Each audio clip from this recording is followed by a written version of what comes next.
Hello, my fellow movie fans, and welcome to another episode of A Feast of Films Theatre with your hosts, Matthew Ayalew and Ethan R. Hill. How's that? That was good? Yeah. Classic. Classic.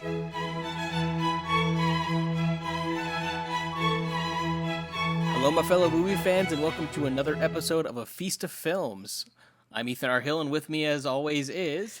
Matthew Ayalew, what's going on, my fellow movie fans? And joining us yet again... And Ethan. Hello. And... Joining us again is... Jesse Prosser. Hello, everybody. How's it going? It's going, buddy. It's going. We're here. Oh, sorry, you're talking to them, not me. Okay. I will just sit back. I can say hi to you too, Matt. How you doing, buddy? Oh, hi, Jesse. I'm doing good. Thanks for asking, man. Excellent. Thank you.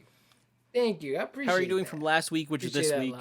Well, I tell you what, guys. I'm real tired from flying in. My arms are waving. And we're going to end the chat right now. Well, that's it for this episode of A Feast of Films. And he never... We're out of here, guys. He never spoke to Prosser again. This is basically like the end of Evangelion of your podcast. It's all going down. Just like, oh, going down now. All right. That was good.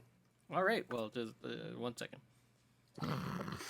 Like, you're the host. You can edit that around. I'm sorry. I need a drink. He's I'm like, not going to. sorry, guys, I I'm gotta drink some gonna iced keep tea. that in. Like, I'm okay, sorry. I we'll need a wait. drink. We'll wait. I'm a thirsty ass bitch. I need a drink. Please keep this in the This is podcast. all staying in. Oh, good. Let's just cut around that. Just fix that. We can just tell you directly when to fix Oh stuff my now. God, That's the beauty of having If you you here. knew how much I had to make these guys look good, like you guys have no idea the sheer nonsense that you have not heard. Oh no. Oh, we know. do, 'cause They don't know. We had to edit the beginning, and we're like, we're tired of this shit. Yeah, Yeah. Why do you think we brought you on? yeah. It wasn't for your good opinions or anything. It was Listen, just because we listen. needed someone to filter us. Guys, like the episodes are like they still record like 2 hours of content. I have to weed out everything. It's ridiculous. Like these guys. Like, he actually pieces us together word for word to make Yeah. our nonsense make sense. I've had to develop a database of intricate files so I can construct sentences. Yeah, basically, most of our episodes, especially like the weirder ones, are actually he just runs it through a simulator. It's like that, you run something through a simulator and a computer writes a script of something. Yep. It's you all guys seen that? procedurally generated. Yeah, that's our really weird episodes. He just feeds it through a computer generator, and it just writes our episodes for us. We don't even have to record anything. You don't even have to record things, man. You just go back. See, there we go. There's Sit an down. example of Yeah, it. sometimes I end up throwing a Peace and love, I end up man. throwing a Peace and Beatles love. song into the simulator as well, and that's where Ringo comes from. Ringo isn't even a Cuckoo. real person. He's a simulation. Speaking of technology, man. though, Oh, nice segue. Huh, he's getting it, Matt. He's joining in. He's understanding the nature of this show. you're welcome. I believe I can fly. That's a throwback. I believe I can touch the sky. Yeah, speaking of technology, we are here this episode to discuss our least favorite technical innovations in film. And usually, to be fair, we do love to talk about the things we love. But every once in a while, there's some things we're just like, no, we need to rip on this, I think, a little bit. And at the end of the day, this is Yes. personal preference, and it does come down to our opinions. So it doesn't mean that necessarily the things are bad. It's just things that drive us specifically no, they are bonkers. terrible. I'm sure they are terrible. Well, I mean, And if you disagree with us, yeah, that's it. I'm going to Just send that Prosser to noise. your house. He has wings and he flies. He flew here for this episode, so y'all be warned. yeah, What are you guys taking, and why am I not that on does it? not gonna sound be a convincing. doozy. Let me tell you. Why am I not understanding him flying? Am I missing out? Or do you guys drop acid and not tell me? I mean, I think about it every No, night. he and said day, he flew in at the beginning of the episode. Yeah, but and my like arms how? are tired. I don't get it. How did he actually fly? That's not how people fly. It doesn't matter. I'm so how. confused. It just matters that he can. I think about it every night and day. I spread my wings and fly away. I have lived with you for so long. I've never seen you fly once, you liar. Don't you lie to these poor people. They pay good money to be to do things that they like and then listen to us on the way to those things. To be fair, Prosser has also not seen Cars and never told you. So. He lies to me about films all the time. Like, Ironically, I've seen Planes. you have? No, I haven't seen Okay. Planes, but I thought... I was about to be really. I was really confused and upset. So anyway, Why? Bye, everybody. What have you done? hey Matt, how about you kick us off and like start talking about relevant things rather than Prosser's lying? So Matt, what do you Okay, hate? fair- What's the technological invention that you hate? Fair enough. This one is like legit the worst thing because it is a travesty on film. It is a travesty on the people who work so hard to create beautiful colors in their editing and color correction in film. It is a travesty on our bank account, and that is 3D in film. I freaking hate 3D in film. It's terrible. Listen, I've heard of it ever done really good once, and that was Avatar. And Avatar made a ton of money. Now, I never went and saw it myself, so I can't say if the 3D actually worked. I can't say I if can the speak 3D to actually that. worked. Buried the But lead right to be there. fair, Avatar is back to being the #1 biggest film of all time. So obviously that 3D had to draw onto it because the film itself is like it's good, but it's not like greatest film of all time good. I kind of watched thing, right? Avatar once in IMAX 3D, and I have not felt the need to watch it since. See, and I saw it like 5 or 6 But times did the 3D stuff work there for you? Oh, like, yeah. Oh yeah. I Oh mean, yeah, it's for- amazing. Okay. For like $30 a ticket, it better. Yeah. I saw it about 5 or 6 times in theaters, and I haven't seen it since. So, but I saw it 5 or 6 times because it was in theaters for a long time too. It wasn't Yeah. just like a short run. No, it was in there forever because people just kept coming back. I'm curious on your thoughts Just with kept it coming back. because I kind of disagree with you. But I'm curious more well- on your thoughts. Well, let me break down my thoughts because it's kind of I already have counter arguments. 3 main points. Okay, fair enough. But listen, Avatar obviously worked really well. People enjoyed it. People came to see it. They loved it. Since then, I've never gone to a 3D movie, and this is my first point, that has actually worked. I've never been and seen a 3D movie that has actually been 3D. There's slightly more dimension, but I've never had anything feel like it's coming out of the screen. The amount that they promise with 3D technology in your films, the commercials that they show, and obviously commercials are exaggerations, but like you never feel like anything's coming out of your screen. You never feel like that. And why? Because mainly it's a 3D filter. Yeah. There's so many films that are not actually filmed for 3D. What about the Hobbit films? I didn't see those in 3D, so Oh, I can't that's fair say. then. Yeah. I can't say. I can only speak from what I've seen, and again, to any rule, there's obviously exceptions. Yes. I think we You talk know- about this you know, last time, or that was outside the podcast. You know, so far I'm hearing Matt say I hate 3D, but I don't watch 3D movies. no, I mean, that's not what I'm saying. I have seen. That's I not have what I'm never saying. seen a 3D movie, and That's I not hate what I'm them. saying. But like here's the thing. Anything that apparently had good 3D was Avatar, which I did not see in theaters at all. The 3 Hobbit movies, which I did not see in theaters at all. It's not like I just chose not to see them in theaters. Yeah, I just didn't see them in theaters at all. But there was a long stretch of time where I did go to 3D for almost everything. They were just that. Well, that was the ones where they just tacked on 3D. Yeah. And that's what I'm saying. But that is the post-converted. vast majority I have of films. I got 2 movies that I want to talk about in regards to like 3D that was implemented very well, but like I'll let you continue your thought and then we'll get to that. Okay. Let me just keep ripping on this thing here because this is something that just drives me Yeah. nuts. Oh, 100%. Okay. So anyway, the majority of films I would say 3D does not work. It's nowhere near as good as it should be. But yet they're still charging you 3D prices. And I guess I'll make my third point into my second point now. But I'll get back to my third point. I'll come back around. The prices that you pay for 3D is ridiculous. It's like an extra $5 on top of your movie ticket. Or at least it used to be back in the day because I stopped going to 3D movies as much as I possibly could. Because, like, here's the thing. If I'm going to pay extra money to get this extra experience on a film, and I go in there, I put on the glasses, you do the thing, you watch the movie, but you're not getting that extra experience, it pisses me off. And it just says, listen, this isn't something that's actually innovative to the movie industry. This isn't something that's changing the way we watch and view films. This is something where movie theaters and studios and whatever can just get a little bit more dollar amount out of you without giving you anything of actual value. Without giving you any. In fact, my third argument, my third point, it takes away the value. Because here's the thing. You guys know this. You guys do editing on like films and stuff, and like you've done plenty of editing. You guys know about color correction. Oh yeah, color correction is my jam. And it's so important, right? Yeah. Like that's your jam. Like you take a lot of pride in it, you take a lot of work in it just to create the right colors, the balance of light, the balance of dark, to make certain colors pop, or to make it feel natural, or to create a tone, or whatever you're trying to do with those colors. When you put on those 3D glasses, they're gray dimmers.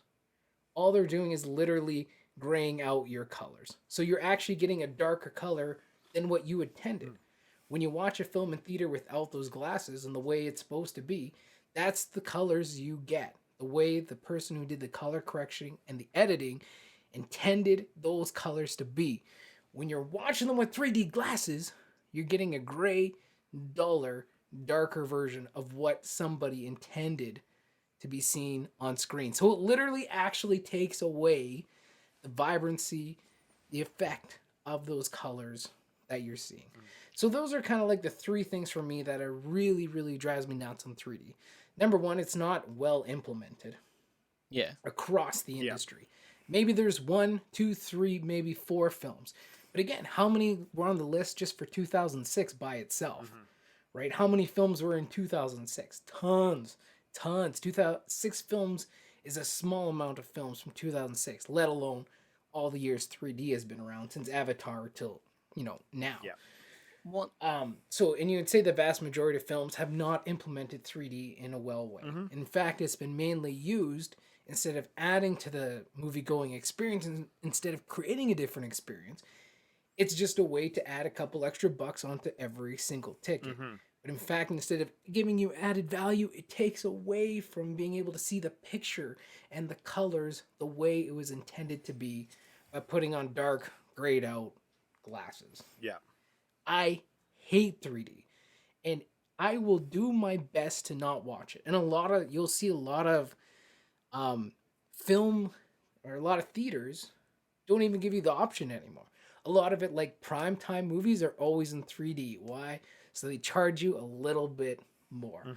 You usually have to go a little bit out of your way to see the films that are not in 3D, to actually get to the non-3D version. yeah. So obviously, again, they're using it to create just that added ticket value. And they know their hotspot times. They know what times are popular. And that's when they place those 3D films just to get that extra dollar amount. So they're not even giving you an option to choose 3D or not. They're just they just like take away your ability to choose. And they're like, man, just give us some extra money, because we put this filter on this thing and it's not going to be as good, but have fun. So that is the technology I hate the most. I'm not opposed to anyone making money. I just want some value for my money. And if things actually came out of the screen, if I actually felt a 3D experience, I would say yes, money well spent. But I've never had an experience where I felt the amount that I paid on 3D glasses to sit in that theater at that time was actually worth the money I paid. So Okay. that's it. That's my rant. Screw you, 3D glasses, man. So I have some counterpoints. In defense of 3D and why I don't think it's the worst. I'm obviously like my heart's like beyond passion. Goddamn, I hate these goddamn stupid glasses. I felt it. So I'm gonna lead in and I'm gonna say I agree with you with all those films that were just like 3D post converted and just like Yes. slapped on and been like, oh, this is 3D now. I agree. Those were pointless. They were grayed out. They were terrible, and they weren't thought out. And you gotta admit that is the majority. That is the majority, Of 100%. 100%. That is the majority of 3D film. The vast majority. Because, and speaking on the color correction thing, when you are shooting in 3D, you color correct for that because you know it's going to be For 3D. you know it's going to be duller, so you up the saturation more. Even how they shot it, like there's some stuff with in The Hobbit specifically, they actually had to paint for some of the shots, for some of the scenes, they had to paint the dwarfs red, like actually like vibrant colors because it wouldn't be picked up properly by the 3D camera. Right. And so when doing things like that properly, and speaking to Avatar, it was super immersive. Like, it was very immersive. And that's what 3D should have been. But I agree with you that people immediately took that and was like, oh, we can just put this on anything and call it 3D? Cool. Well, like... So, I think when 3D is used as a gimmick... Because originally, 3D has always been a gimmick. That is 100% all it is. Yeah. When I think I think when it is used properly as that gimmick, then it is really good. And the whole point of like the Avatar 3D was to get away from the stuff coming out at you, and was more about adding depth and adding and for specifically for Avatar and for the Hobbit movies, it did amazingly. Like, for some, like, I don't have depth perception. I have some, but it's very limited. I almost wasn't allowed to drive because of how much I don't perceive what depth is. So watching a 3D movie to me was mind-boggling because I'm like, oh, this is what depth looks like? Okay, I can tell the distance between things now. This is weird, but I like it. So for me, it was a whole different, unique experience, and I think that's why it worked really well. Was just, again, it's adding that depth. And I'll admit, I'm a sucker for the old school 3D films where the things come flying out at you. Like, there was actually one, the best one I saw wasn't even like a cinematic film, but there was like in one of the science centers in Alberta. Me and my family went as a kid. It was like a dome theater. I don't know which one it is. If someone knows what science center I'm talking about, just let me know in the comments. But it was like, where was it? I want to say it was somewhere in Alberta. But it was like a science center, and it was like a complete dome theater, and they had this amazing 3D show. The TELUS Science Center in Edmonton, I'm pretty sure. Okay, cool. I guess, I could just ask you, since, you live here. Yep. But, like, wow. Anyone in Alberta can tell me. He's like, I'm right here, guys. I think I know. Did you ever see the 3D show that they had there? I believe I did when I was a bit younger. Yeah, like, it was a long time ago, but it was like some of the best 3D I've ever seen, and it was the blue and the red 3D. So you want to talk about getting rid of color? That was completely it. But the thing is, it didn't matter because of the effect and the effect that it had on you. And then, like, honestly, you want to take it a step forward and talk about 4D shows? I love 4D shows, and again, they're gimmicky. They're just there to, like, it's a theme park right at that point. And that's where most 4D shows are, is in theme parks, where you get the stuff reacting in your seats, you get the scents, the smells going in the air, you get mist thrown on you. But I love that stuff because it's a gimmick, because it is specifically meant to be a ride. And for me, the way I view film, and I've said this to Prosser, I've quoted myself on this, I view film as a thriller, as a theme park ride. Like, especially a good movie.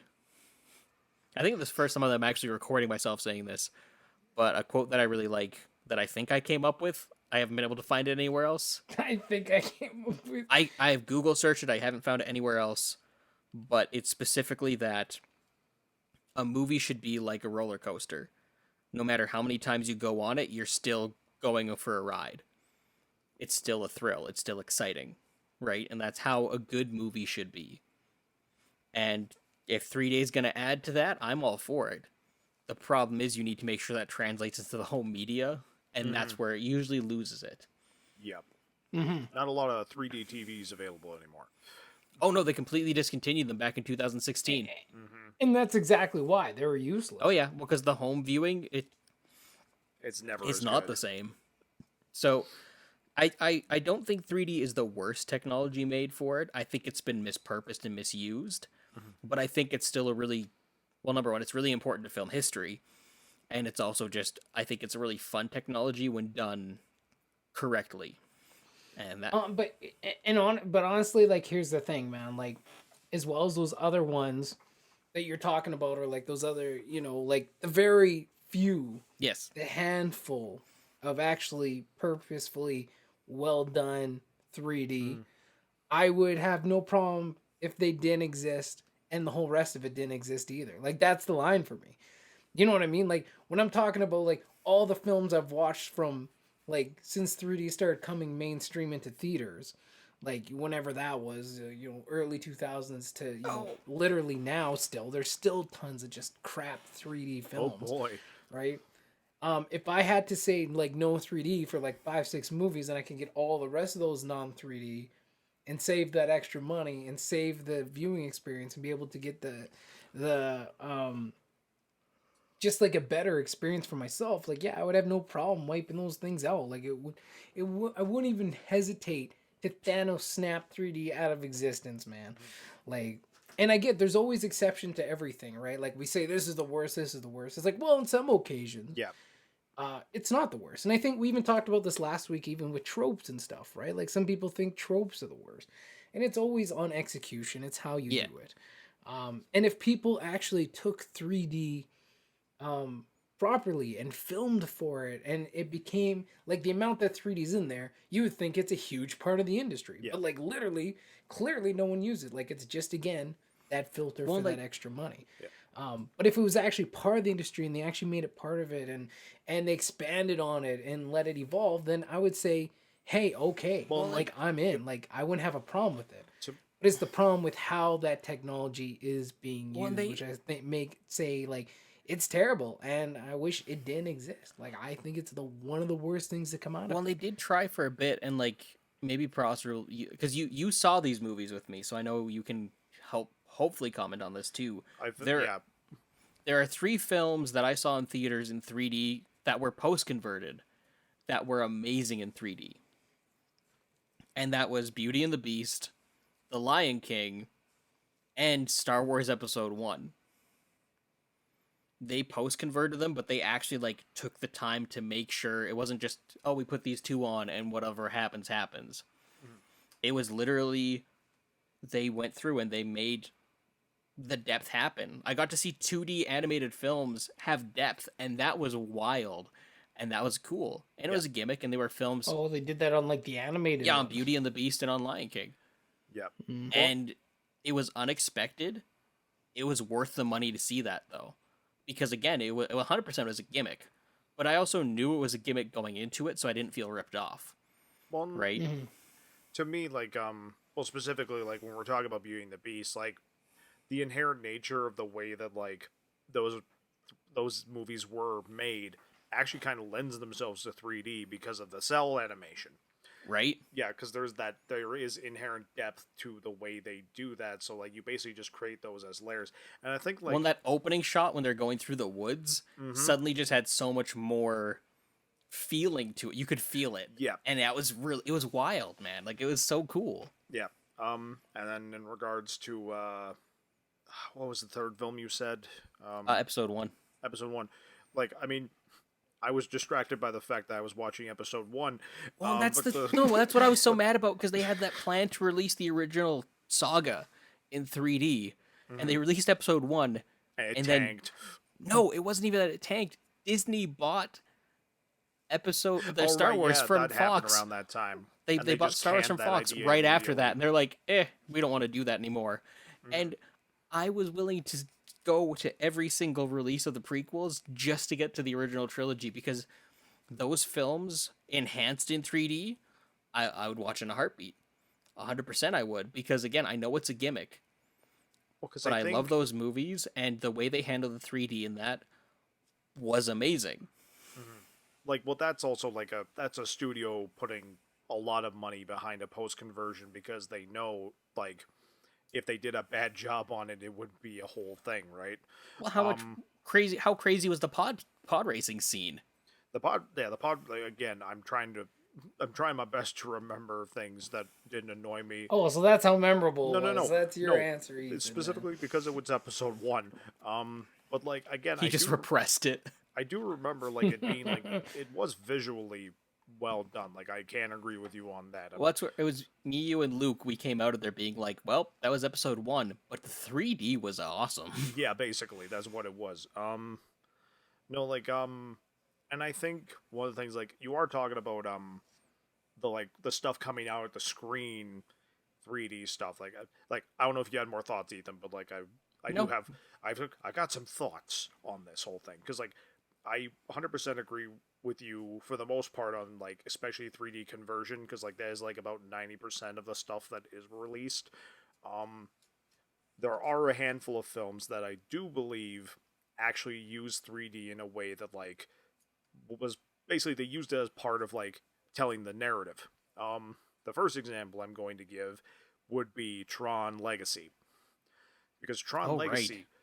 Tron Legacy to me, I mean, like, Tron Legacy to me is just like, it's an underrated movie in general, like, not just for the soundtrack, but just like the visuals. But this is going to be a bold statement. Uh, Tron Legacy used 3D the way that Alice, like, the way that the Wizard of Oz used color, where in reality, like in the real world, like when Sam is like doing his stuff outside of the Tron universe, it's 2D. It's just regular 2D regular film, and then the second he goes inside of the Matrix, it goes into 3D. So now there is a distinct difference visually between the real world and the digital world, and I thought that was really Hmm. cool. And also So like with um with the visuals, I find that 3D honestly is more effective when it gives depth to something as opposed to stuff coming out of the screen at you. Um, having said that in Well, yeah, no, yeah, for sure. You're like, yeah. having said that in Avatar, when I meant like nothing like I didn't mean when I say like coming out you, yeah, like I meant like more depth to it, not necessarily like some popping out like we I don't expect to watch Star Wars and be like, "Oh shit, whoa, I lost my hand." You know we what I we mean? yeah, all had fun sticking our hands out trying to touch the 3D images when those hmm in the old school 3D stuff. And those like older ones with the well, blue and green or the blue and red, well, yeah. I can cite a very specific incident, and it was watching Avatar, where like I was just really into the film at that point, and there was one shot where they're spinning up the like helicopters and all that, and at one point one of the helicopters was like in the foreground, like near me, and I legitimately like leaned down in my seat because I thought I was gonna get hit by the propeller. Like it got me, like it legitimately got me, and I was See, like, like what? and that sounds like exciting Mm-hmm. to me. Like that sounds like an exciting movie Yeah. going experience where it's like I leaned back a bit. Like, you know what I mean? Yeah, like Like I was so engrossed into the visuals that like I legitimately thought, "Oh my god, I'm about to get my head chopped off." And that's what good 3D is. Which ironically never happened in any of the 3D slasher films that came out. Um, No, the 3D slasher films, especially like the early ones, like Friday the 13th Part 3 oh or god, Jaws 3D, those ones were just 3D. specifically I love watching those films in 2D because the 3D gags are so Oh, they're so freaking bad. obvious. Like they're obvious enough when they're in 3D, but when they're not, it's like you see these actors are trying to do 3D stuff Mm-hmm. Like at and one point in the Friday the 13th 3D, like there's like the camera's like down here and it's like a character's point of view and somebody's like yo-yoing. So like it's like the yo-yo's just coming at the screen and it's so bad. Like it's so terrible. Um and then of course there's like My Bloody Valentine 3D was like actually filmed in 3D, but like they hadn't quite figured it out. So like it's weird. It kind of goes to like because that was like pre-Avatar, wasn't it? no, it was just after Avatar, but like the way they filmed it, like it's like all the 3D stuff was like 30 frames per second. So like it has this Okay. really unnatural frame rate to it. It makes the 3D smoother, but it makes the film look like unnatural when you're watching it in 2D. weird. Yeah. And the other film that, in my opinion, used 3D in a very good way, but ultimately led to the film's doom at the box office was Dread. Well, that's just because you love Dread. No, seriously, but like because they called it Dread 3D, and it was on the tail end of that like post-conversion nightmare that you were talking about. So at that point, nobody wanted to see a movie called Dread 3D because it sounded terrible. But in reality, it's a great friggin' action film, and the way they used the 3D in Dread was specifically like in the slow-mo scenes. So whenever the slow-mo came up in the film, suddenly you got that like enhanced depth and there was more detail and everything. You can kind of like really see the beauty of the visuals. and it works because it's kind of meant to emphasize the effect that the drug is having on the people who are experiencing it. And like when it's stuff like that where it's actually like used as part of the narrative, that's when 3D to me actually like is cool and works. The problem is 95% of the time that's not what it's used for. Oh, I agree. Exactly. Exactly, man. And like at the end of the day, I don't know. Here's a question for you. Like, so like out of the movies that you guys have seen in 3D that you liked, and you're like, oh, the 3D was dope as hell. Um, now if you had to go see that multiple times, would the visuals just eventually wear out and you not notice them, or they not be impressive? Like the visuals ultimately, like do 3D visuals ultimately impact a film? Like it can the first 1, 2, 3 times. But does it ultimately make the difference between whether a film is good or bad? I think, like for you guys, I think at the like would it ultimately change your opinion if you saw those films and there was no 3D? at the end of the day, a good film is when you don't notice what's going on, when you don't notice the editing, when you don't notice, especially on the first watch through at least. Yeah. 3D is Totally engages you and brings you in. 3D is a little 100%. different because it's a different experience. But it's one of those things of like, again, the 3D shouldn't distract you from the story. It should enhance the story. The problem is, and this is what happened with Avatar as soon as it left theaters, the 3D was the only thing enhancing that story. So as soon as people were watching it in 2D, then it was just like, oh, okay, it's People are like, oh yeah, it was okay. I guess this kind of is like Fern Gully. and that's or like inherently what's it, Dancing with Wolves? Dancing with Wolves, yeah. name any of them.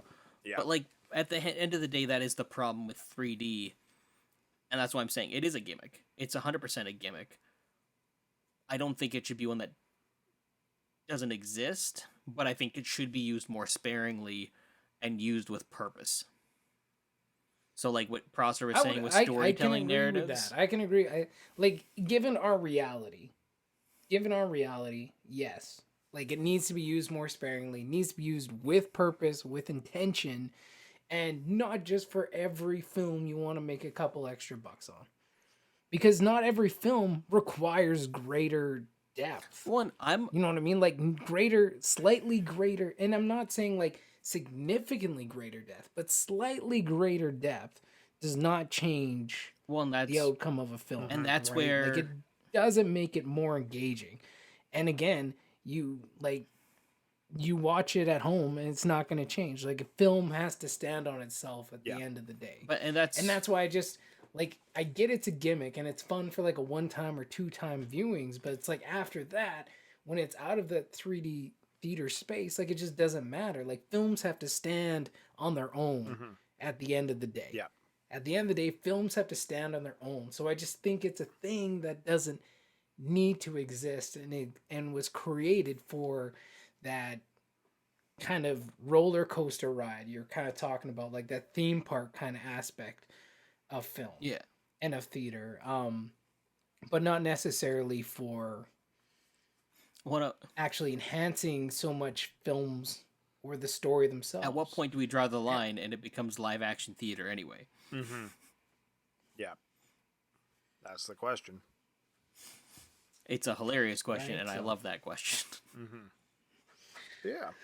Anyway, yeah, no, I just like I could live without it at the end of the day. You know what I mean? Like if 3D just disappeared off the face of the planet, wouldn't bother me at all. And I don't think it would honestly change the viewing experiences for a lot of people. Maybe, obviously, you can't unsee what you've already seen.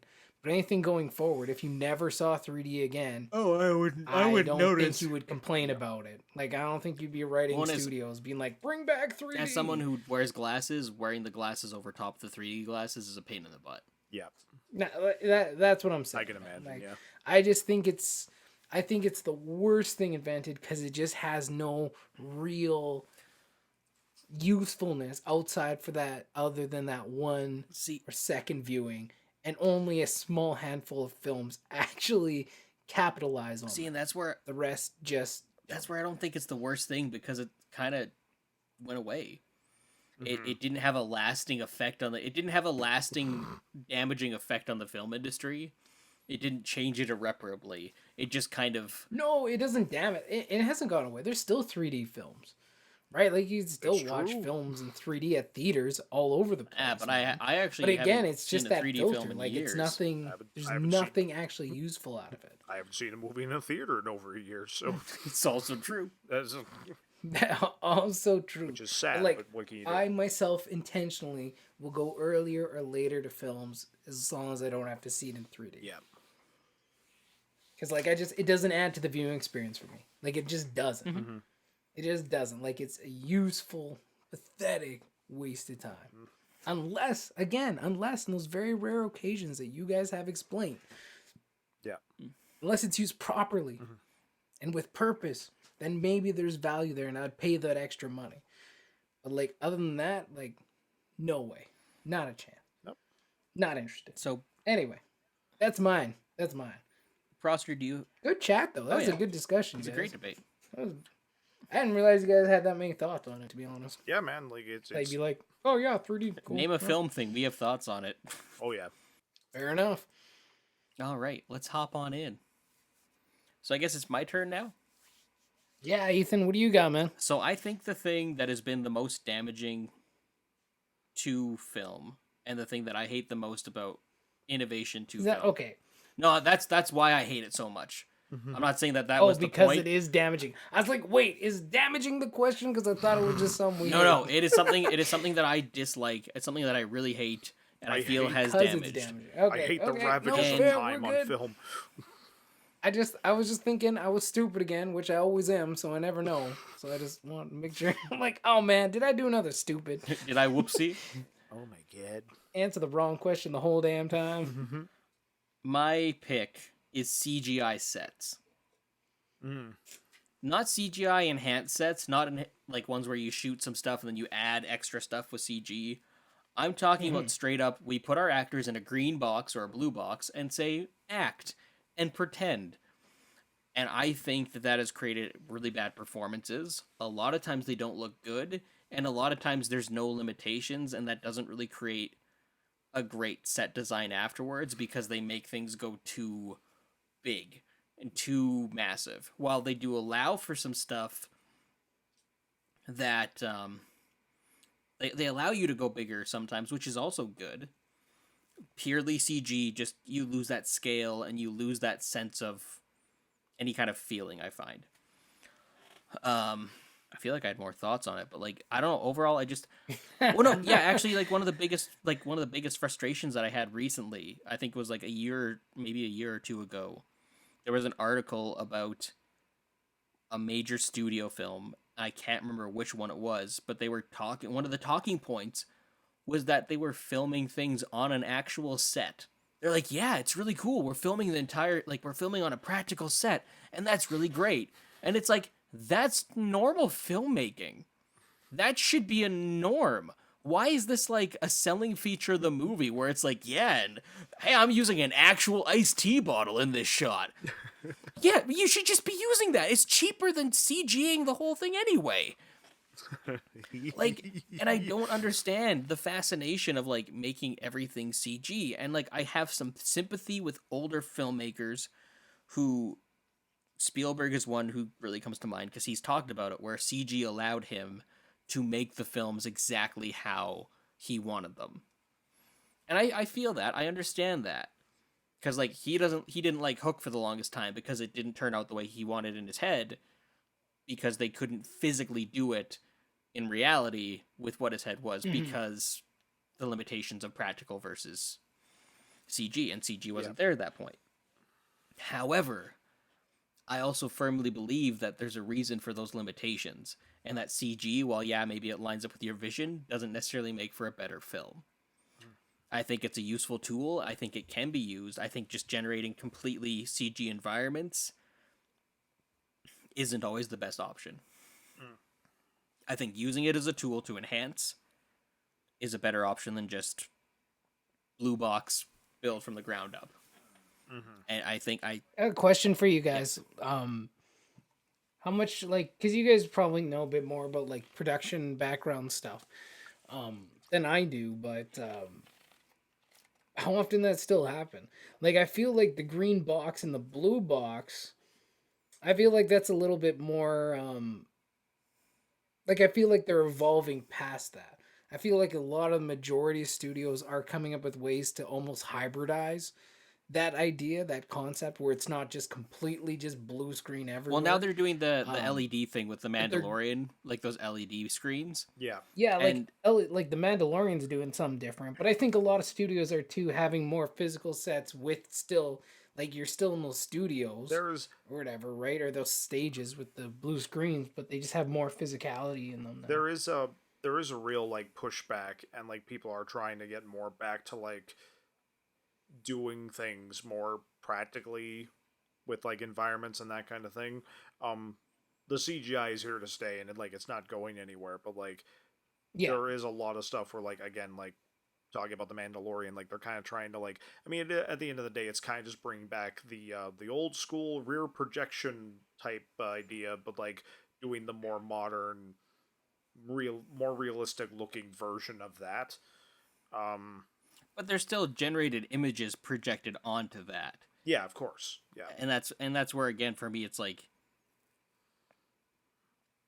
I don't think and I again like it's hard to say especially with how far CG has come because if you go and look back at older movies like Mhm. older CG movies like even the water and stuff look terrible in some old CG movies. Yes. Yeah. Um so I can't talk too much about that because it has evolved and that's fine but like I think like again like I think that rear projection thing is a cool idea. The LED projectors is a cool idea, but I don't think not filming on a set should be a selling or I don't think filming on a set should be a selling point for a movie. No, I can agree with that. Well, it's like again, in this kind of it kind of falls into like what I was wanting to talk about, but like it kind of feels relevant to what you're talking about. Um, it's the amount of CGI that gets used nowadays in regards to like monster movies and special effects. At the end of the day, I'm just gonna kind of lump it into what you're talking about, honestly, because it's a very similar topic. Um, with a lot of monsters nowadays, and it's kind of going back in the other direction. Like you get stuff like Stranger Things, where like they built the actual like Demogorgon suit, but like there's also the CGI Demodogs and like the Mind Flayer and stuff like that. But I even think like parts of the Mind Flayer are practical, weren't they? Well, it's I don't know. It's hard to tell and it's really weird for me because I find like and this kind of it lumps in with the same thing here. Actually, you're right. It does kind of tie in. The problem that I have even when it's like practical and enhanced with CG where like you know how they sometimes they shoot the CG monster and or the practical monster and they just cover it in CG. Oh boy, Like do I! like the raptors in Jurassic World, like where it's like it's basically CG. It's basically practical, but they just enhanced it. There's this Yeah. weird fake sheen to it still. Mm-hmm. It's even on Thanos. Like I think the Thanos CG is amazing, but it still looks like CG. It still looks computer generated. It looks animated as opposed to looking like an actual physical person. There's just that slight uncanny valley. Yeah. There's a big difference between I would debate that on like depending on different shots and stuff. Mm. Like I think there are some very convincing shots of Thanos where you would be like, Yeah. "Damn, that's pretty." Like it looks very physical. But there's also shots with Thanos when he's in the ship, specifically torturing Nebula, where you're like, "Okay, you're a little bit purple and shiny right now." Well, Like, it's- like there is definitely some things that he looks CG. it's even But there's some real good moments where it's like, no, that's like Yeah.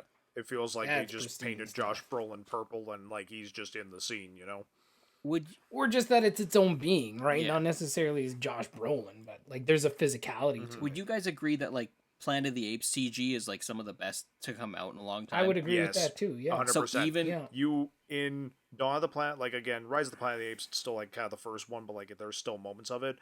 By the time you like in Dawn, and especially when you get to War, you forget that you're watching CGI apes so quickly. Yeah. And like again, Yeah. when you're talking about that kind of stuff, where it's like a CG character, the performance is incredibly key to bringing it to life ultimately. Like because the effects can do a lot of the heavy lifting and make it feel like a real physical being.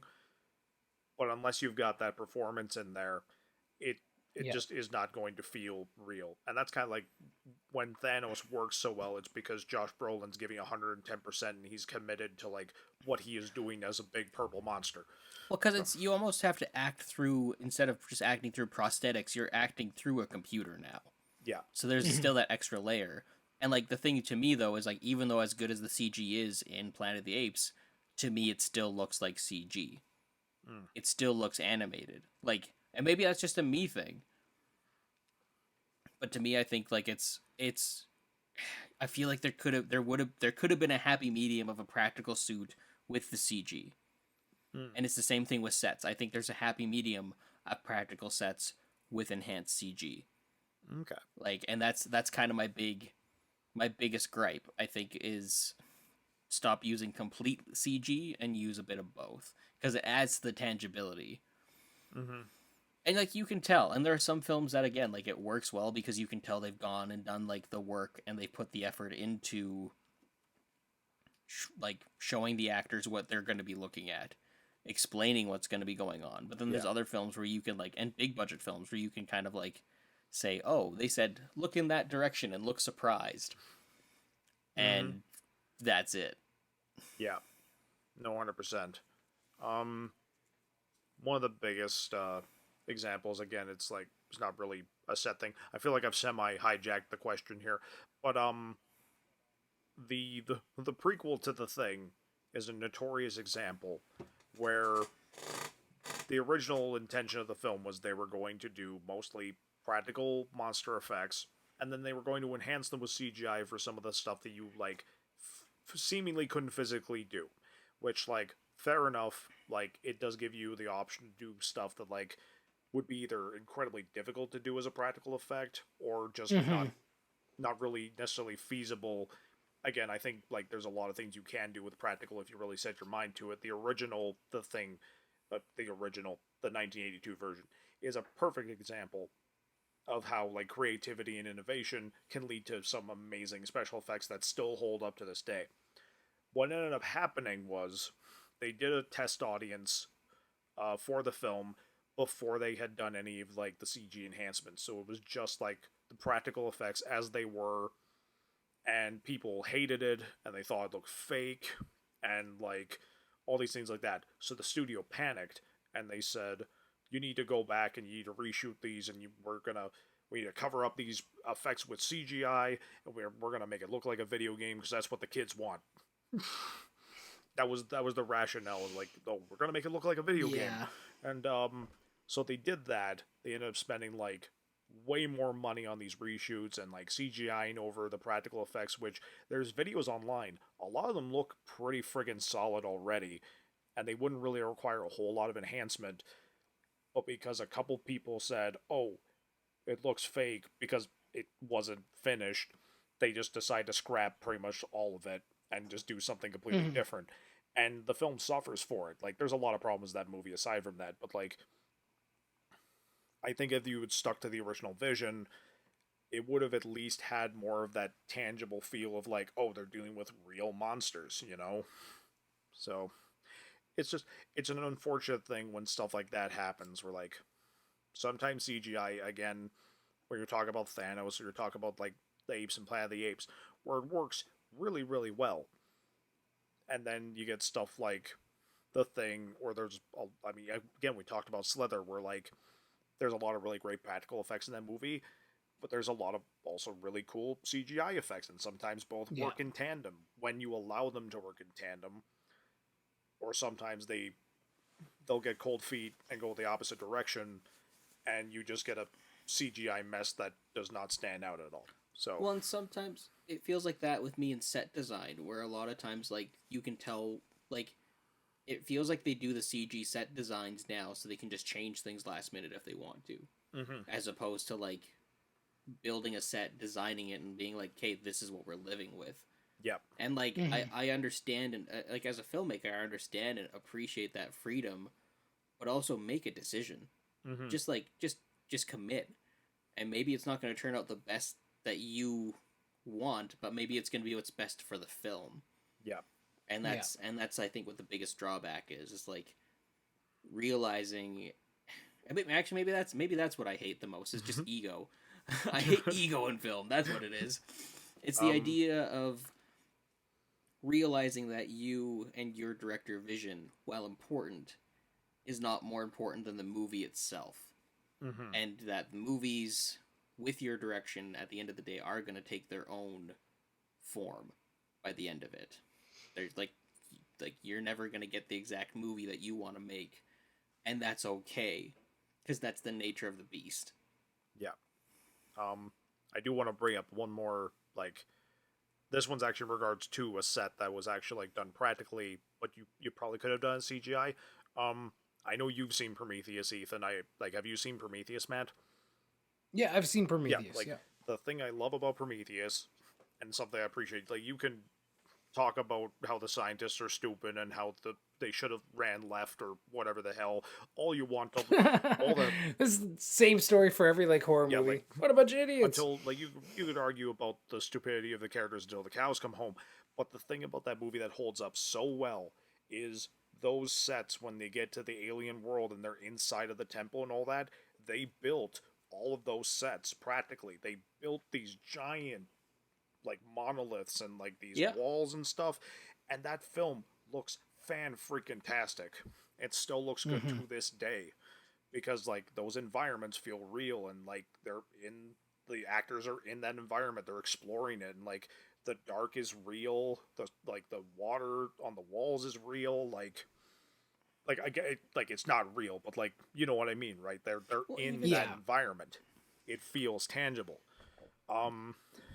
And when you contrast that with, like, I'm trying to think of a good example of, like, a movie where, like, it's a similar idea, but, like, the environments are CGI. I can't think of a good example right now, but, like I want to say the prequels, but, like, I don't need to crap on those. Well, it's a noticeable difference between the Senate Chamber in episode 2. Episode 1 versus most of episode 2. And a good chunk of episode 3. Yep. Like, that's... Like, those are the big noticeable ones. But it's even Lord of the Rings. Like, because Lord of the Rings would do really cool stuff called bigatures, where they'd shoot large miniatures and then composite them in. And I'm all for compositing. I think that's great. That's a great tool. But then...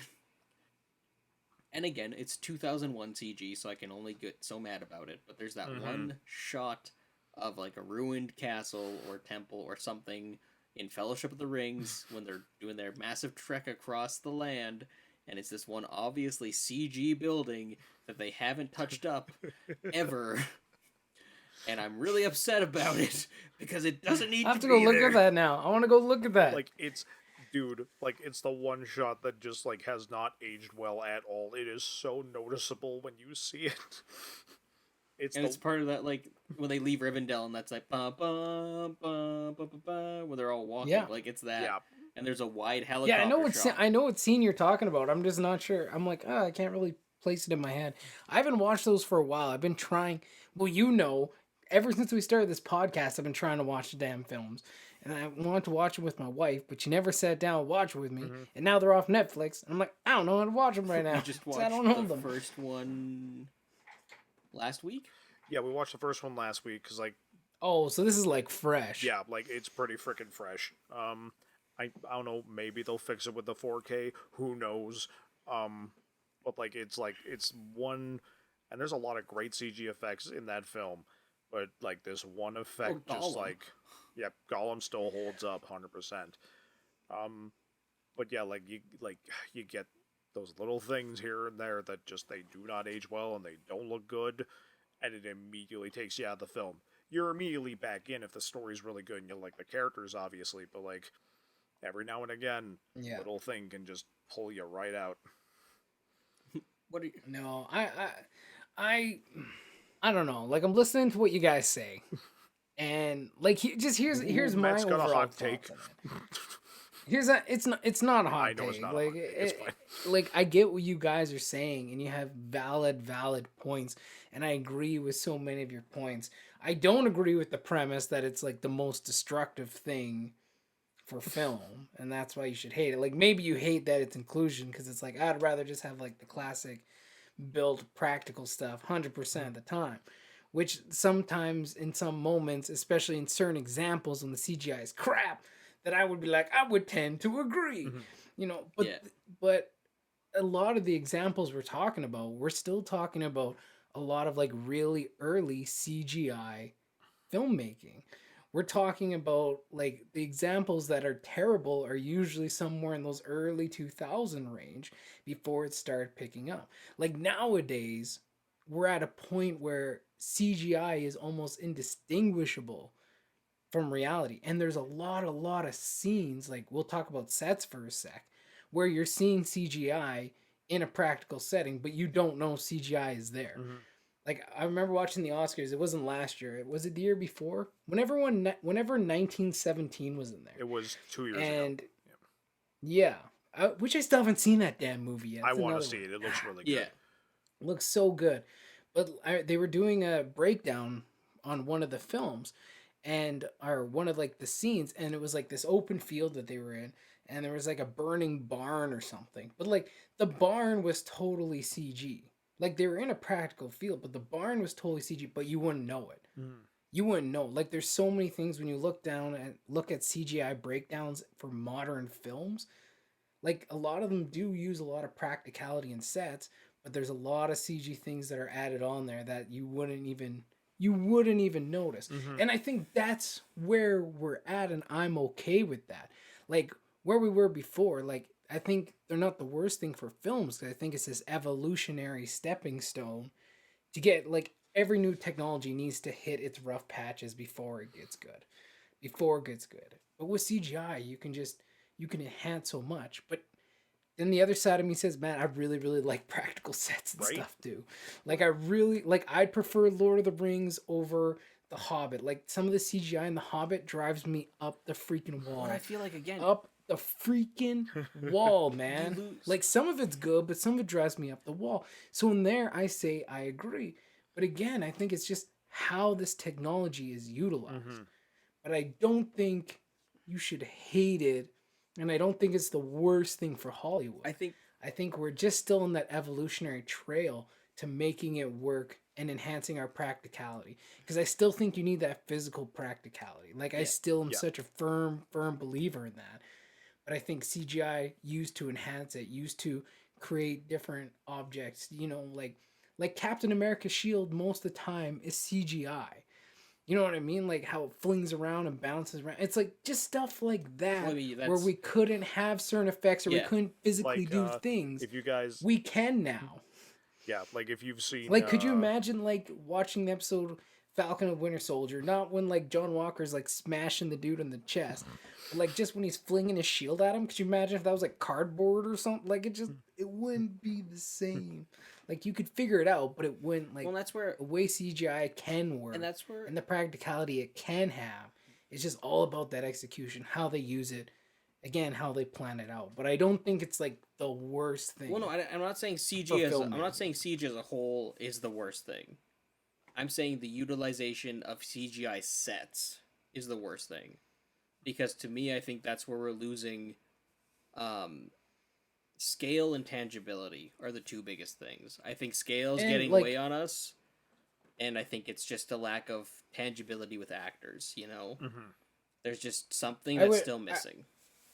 I would agree with you there as far as like timeline goes. Like I think nowadays it's not really, I don't know if the word's appropriate or like it's not like I think there's no excuse to not have some sort of hybridization yeah, nowadays. I think we've learned, I think a lot of studios have learned and filmmakers have learned their lessons from the green rooms and the blue rooms of like the early 2000s. Like I remember seeing like filming for the Obi-Wan and Anakin fight at the end of episode 3. It's just them in a big giant green room. You know what I mean? Like Yep. fighting on like some stage stuff. And like it's like, well, that sucks and not immersive. But I mean, again, we also pay actors a lot of money, especially the higher up ones. So if we need you to act in a green room, act in a green room, a-hole. Like, you know what I mean? At the end of the day, and you're paying them that much. But again, to get that best performance, like I think all humanity works better Yeah. with a little Well, it's practicality. Ian McKellen So had I don't a disagree. he- I don't necessarily disagree with like the older stuff because again, I think it's that evolutionary stepping stone of understanding the technology, understanding what works, and I think we have to make those mistakes to figure out what actually works and how to get better. Yeah. But I think today, if you just put them in a big blue room, minus video games because those are all done on soundstage. That's totally like Well, That's like a whole other when you're thing. doing that motion capture stuff. so but- yeah, to shoot myself in the foot here, the motion capture stuff, like how they did Tintin or how they did the CGI stuff for Ready Player One, like in the Yeah. Oasis stuff, perfect, great utilization of that. It makes sense for the environment that it is, that it would have that universal sheen to it. Well, again, It going would back to Tron Legacy, like how much of Yes. that was. But again, that's you literally are like in another world, you know. And that's where I Yeah. think it works, and that's where like even like films like I haven't seen it, but like that Beowulf one that came out years ago, yeah, I never saw that either. but people love it apparently now. They didn't when it first came out because it was too weird, but people love it now, and like I think it works for that. If you're gonna do a full animated kind of movie, then do that. But when you're gonna do, when I hear stories about like the Marvel actors not knowing what they're looking at or not knowing what movie they're making, I think that's a huge misstep because like why would you keep your movie a secret from your actors? Wouldn't you want them to know what they're doing so you could actually have the best story that you could have? I think depending on the size of them, right? Like, or how many people are involved. Like, in a lot of those things, too, they record and film people in different locations at different times. Like, I remember watching a thing for the airport fight in Civil War, and Captain America's team was on site, like, at an airport. Yeah. And Iron Man and his team like recorded it later on, or most of his team, like Robert Downey Jr. for sure, recorded on like a soundstage. Mhm. And you can tell literally when he flies in, you can tell he's not physically even presently there, And, right? Like there are things in the MCU that they do that I don't like. Like And that's where I gotta ask why. the one thing that I dislike about Thor Ragnarok is when they're in Norway and Odin's dying. You can totally tell that's CGI. Yeah. Like that's a whole they're not actually in freaking Norway. Yeah. You know what I mean? Like But- they're not actually on a hill. You can tell that's complete CGI. Mhm. And also from the trailer, they were in New York when that hella bit happened in the trailer. that's It was the- an alleyway in New York. And it's like, So like why I can't, get what they're doing why there. can't you just go but film again, it practically? and that's where I agree with you because I think it's just again it comes down to ultimately like the application of it and using it like creating that hybridization.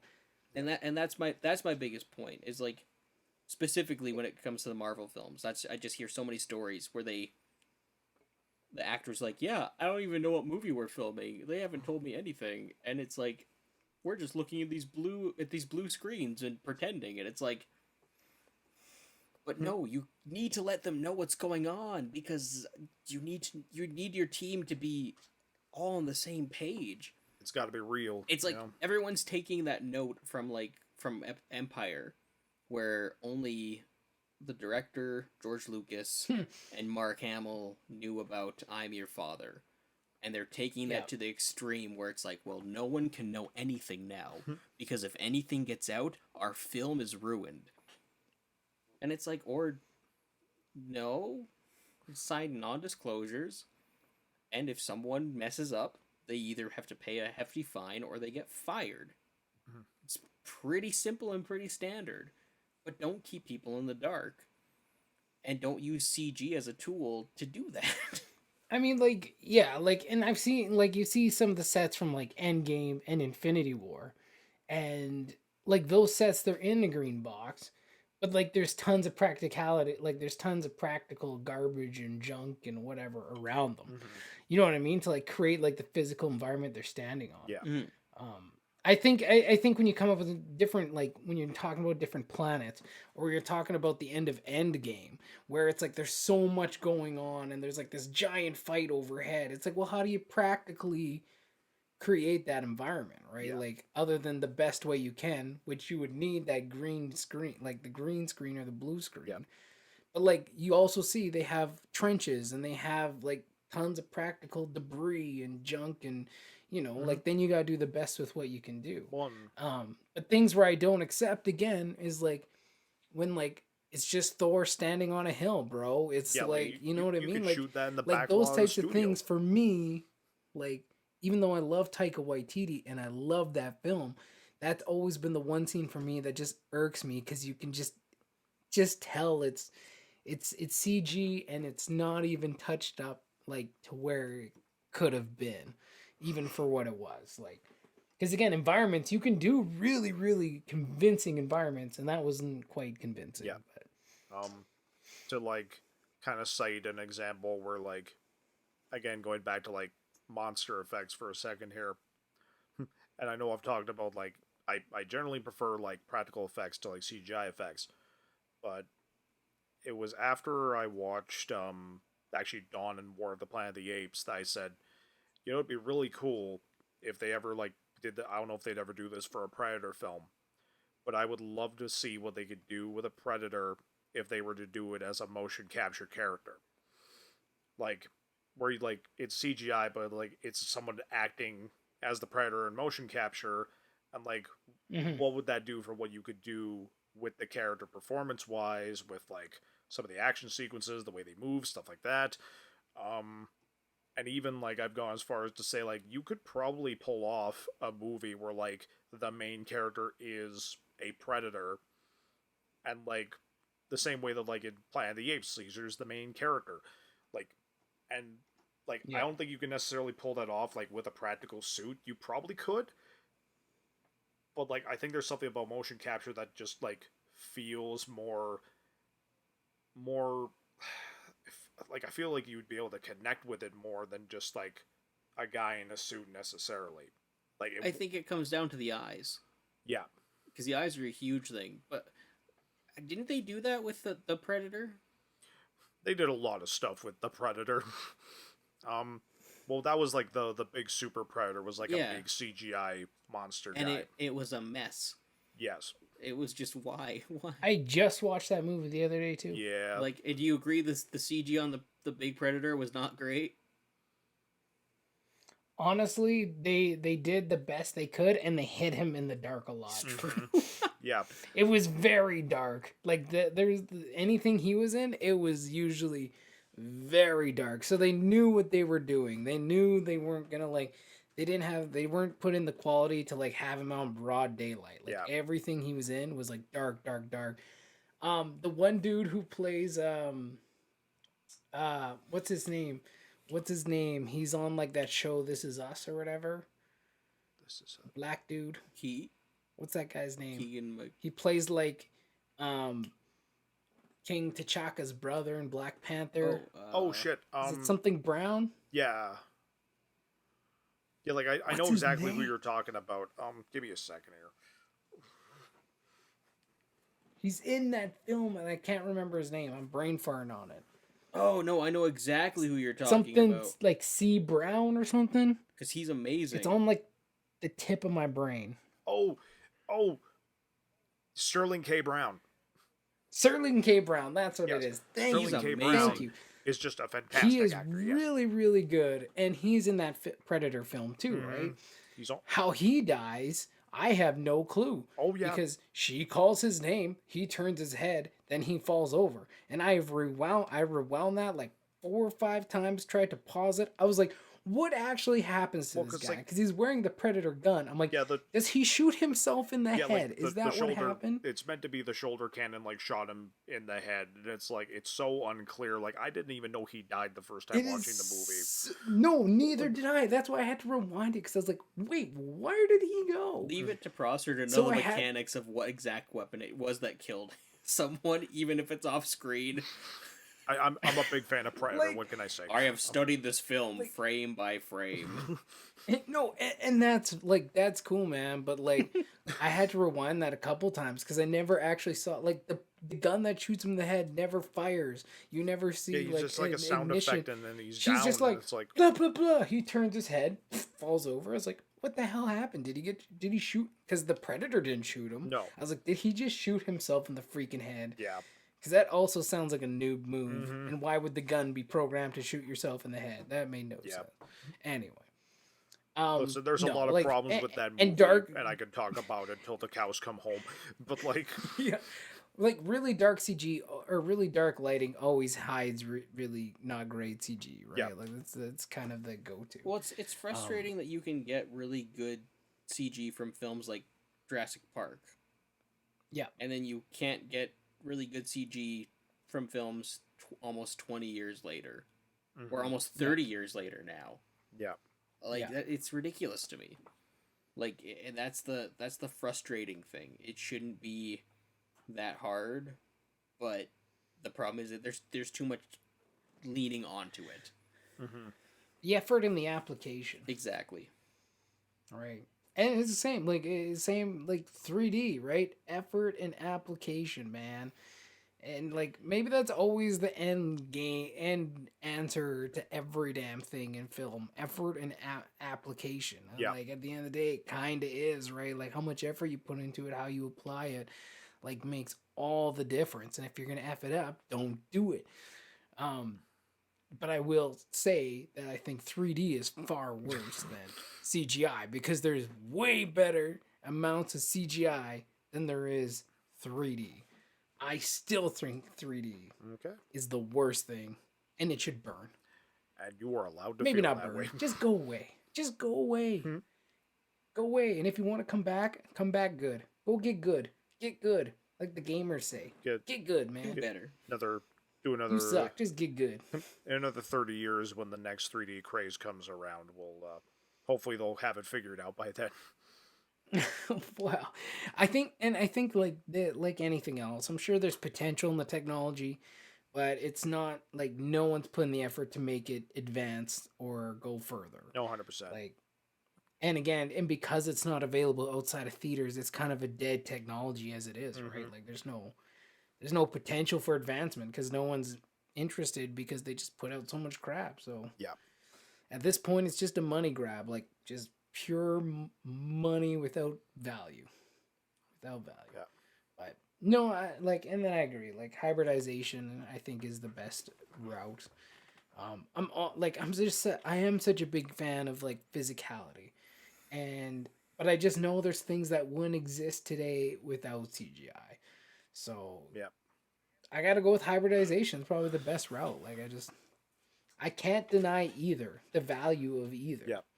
And it's like anything. Like you wouldn't use you wouldn't use a hammer to like screw in a screw, you know? Like Screwing. What are those things one of those called? things, Screws? Yep. screwy, yeah. But it's Those like screwy you, things. you want to Yep. use the right tool for the job, and sometimes, unfortunately, people try to fit a square peg into a rectangular hole, and it just doesn't Yeah. quite work. So, yeah, what can you do? I mean, burn it to the ground. I don't know. I got nothing. That is an option, I suppose. That's it. Burn it all. Burn it all. Yeah, But don't. We like movies. exactly. Oh, exactly. So Time for the questions of the day. let's do it. Matt, what's your question of Oh, the day? what do you guys think? What's the worst what was the question again? What's the worst technological invention that has affected To come out of film, to come out right? of film? Yeah. What's the worst one? I think 3D. These guys are in this CGI thing. Sets and what was yours again, Pros? Like CGI monsters versus like It's- practical monsters. To Basically. That okay. to describe our feelings finally, and then we'll move on to the question of the day. The way we view CG is the way that we view the internet. I think the internet is a great tool. CG is a great tool. It is misused and mishandled far too often, Mhm. and therefore is no longer a good tool. Yeah. End scene. I would still say it. Yeah, I would still argue that, but that's okay. That's okay. End scene. I would still say it can be a good tool. I don't know. Yeah, no, bad tool. It's only a bad tool No, if you got bad once fools. again, like There it's you a go. good tool, but Trademark. it's a good tool, but it just sometimes get used for the wrong job. That's just reality. Only a bad tool when it's used by bad fools. Okay. Oh, wow. I like that. I'm pretty sure that's not even what I said the first time. Whatever. Doesn't matter. Doesn't matter. Doesn't matter. Yeah, let us know what you guys think. What's the worst tech coming out of gaming? What's the worst tech to come out of film? Let us know down below in the comment section. Whether you agree with us or you have your own opinion, let us know. Coco Kachu. All right, Matt. Question of the day. You ready for a question of the day? Let's do it. Here's my question of the day. And this comes back to a movie I was watching actually today. And I'll come back around to that. But my question is, what film did you just not get the point of? Whether you, at the end of the day you thought the film was too smart, too dumb, made no sense. What film did you watch and at the end you're just like, I don't get it, man. What did I just watch? Well, I got a great answer for this one. Let me tell you. I'll let you go first Okay. then, because there's too many. Okay, all right. So Ethan will know exactly what this movie is. Is the movie Rubber? Yep. Yes, friggin' Rubber. Yeah. I don't know if I'm just too stupid for the movie or whether the movie is too stupid for me. It's pretty dumb. I don't. People are like, oh, it's just a big F you to Hollywood, and I'm like, okay, but that doesn't In what excuse way? the sheer not give a shit that the movie has, because the whole thing. I don't like you know what this is. You know the movie Rubber. Yeah. Yeah, It's another one. My brother's like, you gotta watch this. It's so good. and it's like, What are you it's doing? like, bro? okay, I get it. It's a funny comedy, but as an actual commentary on anything, it's pointless. But that's the point. That's the commentary it's trying to make, is that it's a meaningless movie. and So, like the problem I think that you're trying to find a meaning in a movie that is basically has no meaning is the problem. It's the fact that at the end of the day, man, there's no meaning to it. You're not supposed to get it because there's literally nothing to get. well, that's dumb. Like, and that's just my personal opinion. But it's to me, it's like at a certain point, you can say it doesn't have meaning, but at the end of the day, not having meaning still has to have meaning, and to me, that's where the film kind of falls flat. It fails at being a commentary on itself, you know? That's Tire pun falls flat. falls flat. Oh god. Yeah, it was very tiring to watch Oh boo. it treaded on hollow ground. Oh, stop it. We don't have that much time. We don't have time for this. But no, I would say man. Rubber is the movie that to me it just did not work for me at all, and Just didn't get the point, hey? yeah. You're like, what's the point? it rolled right over me. Shut up. Oh my gosh. We're never having you back. No, we need more puns, man. It is- We need people to make more It puns. is 2 a.m. We do not have time for this. Yeah, I still gotta watch Falcon and Winter Soldier. yeah. All right, Ethan, what about you? Apocalypse Now. How dare you? I was trying to think. I'm like, because there's a film recently that you showed me that I'm like, I don't get it. I don't get the appeal. I And cannot. arguably, that's also 90% of Adam Sandler films for me. I understand why people like it, but I don't get it. I Ladies don't and- understand it. Ladies and and- gentlemen, this and man, he just okay, Compared Apocalypse Now to Adam Sandler films, yes. yes, he just Because you need to understand that this is the kind of stuff I cut out. All right, these are the outlandish takes that this man has. You cannot suppress free That yeah, I- speech. That's That's what apparently this he doesn't like podcast is my about. opinion. Jeez. Yeah. I watched Apocalypse Now. I was paying attention. You watched it with me. Yes, I wasn't tuned out. I wasn't on my phone. I just don't get it. I don't get the appeal. I don't get how it's so big. And I like Francis Ford Coppola. The Godfather is one of my top films. I love his movies. I don't get Apocalypse Now. I feel like I'm going down the river now. There are better Francis Ford Coppola films. There are better Vietnam films. I mean, there are, but still. I don't get how there's so much. I feel like the reason why Apocalypse Now is so successful is just because of the drama from behind the scenes.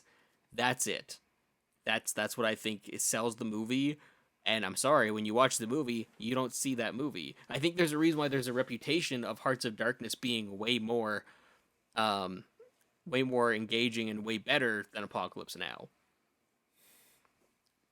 Okay, okay, that's fair. I mean, you can feel that way, I I suppose. I'm also saying what I've heard from a very reputable source, being Community. Oh yes, of course. Yeah, Well, have you seen Hearts of Darkness? It's way better than Apocalypse Now. Abed Nadir. I mean, to be fair, So if the documentary about the drama of the movie is what makes the movie so compelling, then the movie itself can't be that good, or I just don't get it.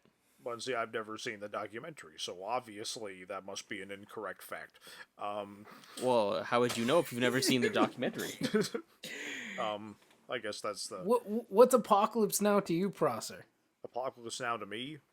Oh, it's just like it is a journey into madness. Like it is the journey of one man literally going down the river, and slowly things just get more and more insane. But To like the they point- don't really. They do. The characters, like the But situations Saving Private that happen- Ryan does a better job of that story. Oh my god. Like here's the thing. Saving Private Ryan is a very different war movie. I wouldn't even say Apocalypse Now really is a war movie. Like it is a psychological journey into madness. That is what I it is never at the end felt of the that day. madness the entire time. Well, that's because you yourself are insane. I've So- watched plenty of movies that have madness in them, and I feel that madness. And like at Apocalypse Now, it was just a dude going on a mission, and he accomplishes that mission, and is like, "Well, war is bad now," and that's the movie. Thanks, Vietnam. I'm glad we know that the Vietnam War was bad. Oh well. Okay, this is fine. Full Metal Jacket, better movie. Listen, Full Metal Jacket's a great movie. Platoon's a great movie. I still need to see Platoon. Like and Apocalypse Now is the third movie in that perfect triad of Vietnam movies, and they all cover very similar topics in very different ways. Forrest Gump is a better Vietnam War movie. How dare you? Okay, Forrest Gump's awesome though. Forrest right? Gump is Kong awesome. Skull Yeah. Island Forrest is a Gump. better Vietnam War movie. Okay. I mean, I do love that movie, but like, I would not. No, you know what? Good Morning Vietnam is a better Vietnam War movie. I'm hurt. I'm Oh, never coming on shit. this podcast. Have you ever again. have you ever seen Good Morning Vietnam? Yes, I have. It's a good movie. I'm not. It's a great movie. Once again, I'm not going to deny that these are great movies. I don't think you're giving Apocalypse Now enough credit, buddy. That's all I'm saying. Like, I think it's overrated, and I don't get it. That was the question, and that's my answer. and you know what? Look, You- I can't say Police Academy. I said that last week, so or 2 weeks ago, I guess. Wait, I didn't ask this question already. No, did but we were talking about ones that like classic movies that just didn't land for us. Oh, classic movies that didn't land. Right? Yeah, and that was Police Academy for me. But I was Apocalypse like, Now wait, is I didn't another. ask this already, didn't I? It was similar but different.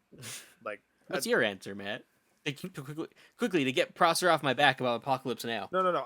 I do want to say like one last thing. Like at the end of the day, I'm just happy that you finally watched it and you gave it a shot. Like, am I sad at this blatant disregard for the themes of Apocalypse Now? Just a little bit, but like I am glad at the end of the day that you gave it a shot. Hey, at least I go out of my way to show you good movies. Oh my god. Okay, Matt, what's your pick? Unlike Face Off. Face Off. Okay, we're not gonna get on this. Matt, what's your pick? Face Off was at least He fun. just loves triggering people. Eh? He's like, It's my Ethan job. just knows what like movies to bring up. Just drive You know, us nuts. You know, I could eat a peach for hours. Oh my god. Okay. So for me, like a couple movies that like I didn't get the point. Like I just think maybe some films are too smart for me. I'm an idiot. I'm okay with that. I've come to peace with that. That's good and fine.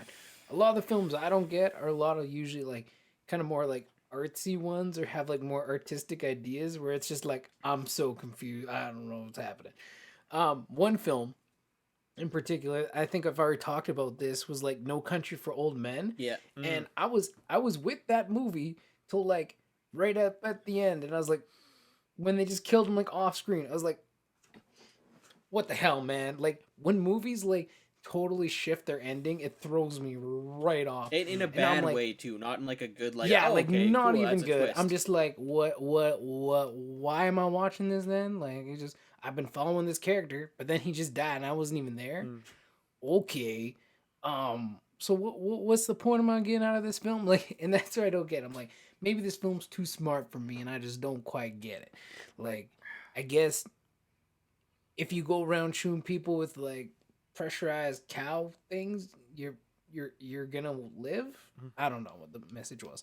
The other one that I was watching just today, actually, which again I was with it till pretty close to the end. Then I was like, okay, what was Midsummer?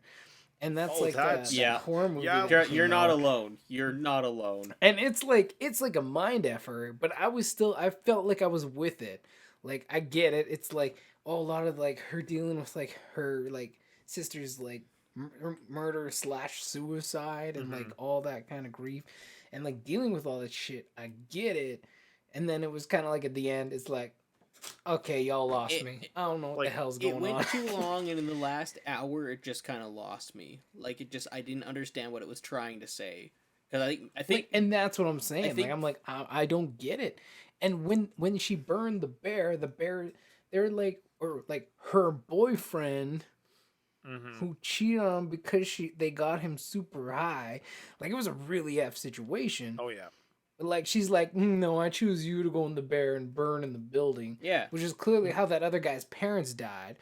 But it's like, was that representing her overcoming her grief and that's of like the other deaths? And I'm like, by killing her boyfriend who had nothing to do with those other deaths, like it was very confusing. well, and that's where me and Prosser even said like because the same director did Hereditary, right? Yep. Yeah, and I haven't And seen that one. Hereditary is is really really good. It's on the list. Hereditary is really good, super messed up. I don't know if I'll ever watch it again, but like I got what that movie was kind of going for. Yeah. Yeah. Midsummer, both me and him walked away being like, we don't understand what we just watched. And normally, especially with that type of film, he's all over that. Oh yeah. Like I Yeah. I am so into arty farty bullshit. It's not even funny. Because I'm like, yeah, I'm so not, because I'm like, I'm always too dumb and I never know what's going on. Like- at the end, like like, the- it always loses me. And like the director talked about in an interview, like the movie, from what I gather, the movie is meant to be like an incredibly cathartic and messed up like breakup film, because like the whole thing is like her relationship with her boyfriend it's something that like really should have ended a long time ago, but like again he was literally going to break up with her until all the stuff happened with her family. Yeah. But it just kept going and going, and then like the stuff obviously with like being in that cult, which first of all, once again, the biggest twist of the movie that could have happened is if nothing happened, because if you've seen The Wicker Man, you know exactly how this is going to play out ultimately. Dude, if you've seen anything where it's like, yeah, let's go to some crazy old pagan town festival, you know you're gonna die. 100%. Like, where are you going, Like- man? Like, that doesn't take a brain surgeon to figure that shit And that's out. where I think like I think Prosser's right. If it was gonna be a movie where it's like you spend the entire movie tense thinking something's gonna happen, and then like the end is that they just leave and they break up, and that's it. I think that would have been a stronger ending Like Well, because like, you're using you knew they rolled in there, and you knew they were intentionally brought in there because obviously the village needs sacrificing. yeah, Like I knew that before they even showed up. well, and, like, like, and I guess y'all need some outside sacrifices for Yeah. shit. And like I guess like to the director it's like, well, the stuff I was interested wasn't the cult stuff, it was the stuff going on with like the girl and the boyfriend and their relationship. It's like, okay, that's cool. but then But- why build it around a cult? Yeah, exactly. Why did you choose to do And why would you emphasize so much then, obviously, her grief and depression and like psychosis of dealing with the death of her parents Yeah. and her sister? Like that was such a prominent part and so visually brought up time and time again. Whether it was like the old couple falling off the cliff or whatever, seeing her mom Yeah. in the crowd or having those visions. Like The boyfriend thing was like a side thing, man. That was like a like that was like Yeah, a side and story. The way they presented it. like again Um, by the end of the movie, like the guy was such a dick even to his friends that like I really didn't care when he got burned alive in a bear costume anyway. Oh, Like exactly. no, like like it's one of those things like and like again I will say the movie is very well directed. It is incredibly well shot. Like and there are a lot of great performances in the movie. It's just to me it fell flat as far as how it chose to present the story it wanted to tell. And like the fact that well, it like was and then predictable. and like even the ending, man. Like even the ending, like I just didn't feel a sense of closure to that. Hmm. And I just like and artistic films like do that a lot. They just leave a lot of shit open, Hmm. and I hate that because I like closure. Because like it just like he's burning, she smiles. It's like, What okay. does that But mean? like, does she stay in the village then after that? Like, or is she now just a complete psychopath? Like, what is going on? Like, I don't get it. And I didn't get the whole point of it. Like, to me, she never got closure about her parents' death or all that kind of stuff that they built up either. Yep. Again, unless the burning of the bear was somehow significant of it take like the whole point of that festival, I think, was like all the bad shit gets burned away at the end kind Well, of and it's idea. Like like all like the spirits are like attached to that and it just burns away.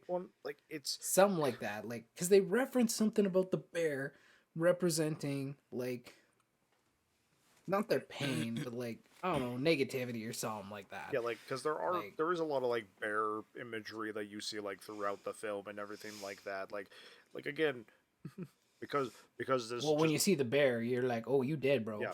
Well, it's like, and again, there's a lot of that stuff where it's like, okay, I understand what you're trying to tell me, but clearly the story that's happening here and the story that you really care about happening here, they're not really connecting for me. And the only thing that's connecting them is the fact that this story is taking place in this little village where these events are happening. And like Yeah. again maybe I'm also too stupid to understand what's going I on. am very much too stupid. Like, But like listen, maybe it's great for some people, but it's like, yeah, I'm like okay. and again, like I really liked Hereditary. Like I thought, like as far as being like kind of a more modern take on like something like a Rosemary's Baby or something along those lines, Yeah. I thought it was very successful. But to me, Midsummer just kind of missed the mark, and I would agree with you on that. Yeah. I'm like, I don't get it. I finished it and I was like, I don't get it, man. That was not a satisfying ending to me. One again, like you talk about like the movie going on too long. There is an extended version of that film that is another 30 minutes. Oh my gosh. So like there was even stuff cut out from what you saw. Yeah, there was like so much. There was like so much weird shit in there. I'd be like, bro, what? And sometimes what the characters do, I'm just like, God, you guys got to be the dumbest mother effers. Hmm. Not only did you go to the village, but how you were trying to escape was like the dumbest shit I've ever seen. Yep. You piss on their ancient tree and you're just gonna go off in some backwoods with some chick? Are you some kind of idiot? Yep. I'd be like, I'm not going nowhere. Thank you very much. Yeah. Y'all gonna kill me? Kill me right here, right now. Hmm. Well, Like and that's the thing. You're waiting the whole movie for these characters. Like you know they're gonna die, and the biggest thing that could have happened is none of them died. them die. Like Yeah, that would have been the twist, man. it's like um again, this is a really old movie, but like there is a movie literally called April Fool's Day. It's an 80s slasher film. And like do you guys care about spoilers for this film? Probably not. No, I Okay. mean I know it already. So Yeah. So like it's literally like it's a holiday slasher film like and people are like dying in the film and then literally the big twist of the movie is that nobody died and it was a prank on the main girl. Like I think I've seen that, or yeah, at least I've heard of it. like it's a big old anti horror film where at the end it's like, "Oh, they all lived happily ever after. It was just a big prank." Psych. And Yeah. it's like that like not necessarily like as a joke, but like you could have done something similar to that where like the customs of this place seem like really unorthodox and weird and things like that, but like at the end of the day, the characters anything bad that happens to the characters is at the fault of themselves and not because they were destined to die. And don't Yeah. have them die at the end. Tucker and Dale versus Evil. Yes, that's another great example. Which you should watch that movie if you haven't. Viewers and Matt, have you seen it? It's a reverse horror film. It's basically a bunch of teenagers think these two hillbillies are trying to kill them, and so they start trying to kill the hillbillies, but the hillbillies are completely innocent, and then the teenagers just kind of start dying. They're trying to kill them. Yeah, They're trying to kill the hillbillies, but then the teenagers keep dying by complete freak accidents, and the hillbillies are freaked out, being like, "Why are they killing themselves? Oh my god!" no, it's amazing. That's actually super funny, Yeah, like man. one of the hillbillies is played by Alan Tudyk, and like he's just having a blast.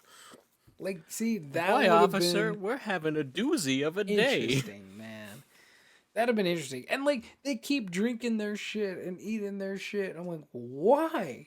Yeah, You guys all got to be some sort Well, we of don't want to stupid as disrespect. hell. We don't want to disrespect their customs, and it's like, it's okay, like all my friends keep disappearing, but like, let me please don't drink your weird lemon we are water. way or whatever beyond. the hell you got, man. Oh, she left this morning. She went to the train station. It's just like, well, that doesn't sound right.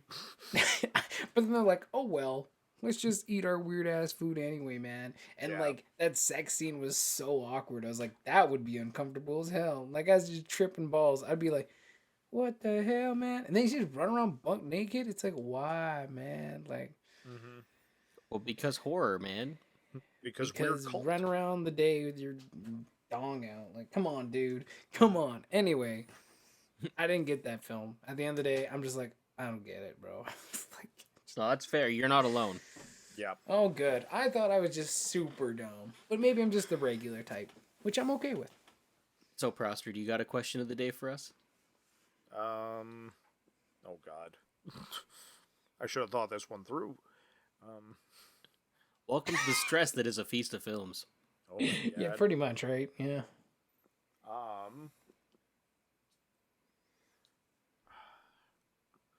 I'm just gonna cheat and basically do the inverse of what you just asked. Like, is there a film that you really liked and really stuck with you, but nobody else understands why you like that movie? Interesting question. I know it's kind of cheating because it's like the reverse of your question, but like it just came to the top of my head. It's like, oh, it'd be fun to ask the reverse of that What if- question. Well, I feel like the technicality of the reverse would be like, what movie have you watched and you got so well That no you one just else got it. Yeah. that you just got it. No, fair Oh enough. gosh. Which actually is kind of what you said anyway. So Oh gosh, this is really tough. Crap. that's an interesting question. Do you have an answer, Prosser? We're just I like, know that there's ones because there are movies that I have to watch by myself here. Okay, so here's one, and like maybe this is like because it's not exactly a hard film to understand, but like it's a movie that like it just kind of clicks with me, and I really enjoy it. But anybody I have shown it to is like, why do you even like this thing? It doesn't make any sense. Do I know what this movie is? I think you know what this movie is. It is a movie called I Come in Peace. Yeah, this is the worst. This is such a dumb movie. And anytime he talks about him liking good movies, I bring up this one to be like, no, you don't. You like I Come in Peace. Listen, so allow me to explain to you the premise of I Come in Peace. So, Dolph Lundgren is a New York City police officer. oh, this is off to a great start. Yeah, whose partner is killed, and basically like because like he went off and like stopped a robbery, his partner is killed because they're like doing this like sting on a mob boss. But while that's happening, his partner, as well as all the mob guys, are all killed by a mysterious weapon. And like he's like on the case and all that, and he gets partnered up with this FBI agent. And basically what they come to find out is that basically all these mob guys and his partner were killed by an alien invader. Now, why is this alien invading? Well, you see, in space, on the black market, human endorphins are one of the best-selling drugs in the galaxy. So he has come to Earth to harvest human endorphins by injecting people with heroin and then Jesus extracting the endorphins from them. So essentially, what you have, it's basically like Predator, but with an intergalactic drug dealer, and Dolph Lundgren has to find him and kill him. Wow. And the only thing he says is, "I come in peace." And like, I don't know, I think it's just such a unique and fun premise of like this alien that like literally has come to Earth because like human beings produce the most potent drug in the galaxy, and I just think it's a fun time. And it has one of the best one-liner retorts of all time in any action film ever. So if y'all want a good time at the movies, look up I Come in Peace, and maybe you'll be disappointed. You probably will be, but I think it's a riot. That is a lot more than I have to say. You're welcome. Very good. Interesting. Yep. It sounds bonkers. Just totally bonkers. It's very 80s and unapologetically so. And It sounds like it. yeah, but like Never heard about it, and I've never heard of this film. There's probably a reason you haven't. But like, if even one person walks away from this podcast and says, "You know what, I'm gonna give that movie a try," and then never watches again because it's terrible, then I feel I've done my job. That's a win, man. That's a win. Yep. Oh, damn. I still know. Like, I'm sure there's films that I've watched where everyone's like, that's terrible. But, like, off the top of my head, I can't think of anything that I've watched that's, like, nobody else has liked. There's gotta be something. Prosser, what have I shown you that you've hated? I feel like there's like a kid's film that you showed me where like you're like, oh yeah, this is a wonderful movie, and I'm just watching. I'm like, what the hell did I just watch? Like, it wasn't Rockadoodle. I mean, Rockadoodle's definitely up there, but like, Yeah, but I know Rockadoodle isn't good. No, I got hiccups now. oh my god. Well, here's an example just within this group, Darkest Hour. Right? Like, nobody likes that film but me. I'm like, shit, this is dope. I'm like, Ethan, watch this. And he's like, this movie sucks ass. And I was like, come on, bro, man. All I said is that the end of the movie should have been the middle act of the movie. Like, they should have shuffled everything over, cut out that beginning part, and then just have, like literally it's the rise and fall of Winston Churchill. That's what the movie should but be that's not about. what the story was about. They didn't even make it to the darkest hour. The That movie was ended. the darkest hour. The decision to fight, the decision to unite, I or would to say that fall the and actual crumble and war to was the surrender. darkest hour. That was the darkest hour. That was the moment I'd say everything that's was the decided. beginning of the Because you darkest have to hour. decide to act. You have to decide to act before anything happens. And that was why it was the darkest hour, because this is the moment was no where everything was resolution. on the line. This is the moment where everything was on the line, Nothing man. was resolved. This was the moment. He was surrounded on all sides by enemies. The only reason we know anything was resolved was because we know what World War II was. Well, exactly. So then what the hell do you need the rest for? There's a whole Because it generation was of people telling who this- don't know it what was World telling- War II is. The story Well, of the that- things that we don't know. And The isn't things that that the were a real little shame? bit deeper. The uncertainties and the doubt and the willingness to fight, but still uncertain if he should. It's such a powerful film. Like, I just love that film. Also, just like as a speaker and someone, you know, who does a lot of like public speaking and stuff, and I just respect the hell of it, because it's tough to get in front of people and to inspire and to encourage, but like, yeah, it just takes him from a position where he's also like, because he is a long career politician, right?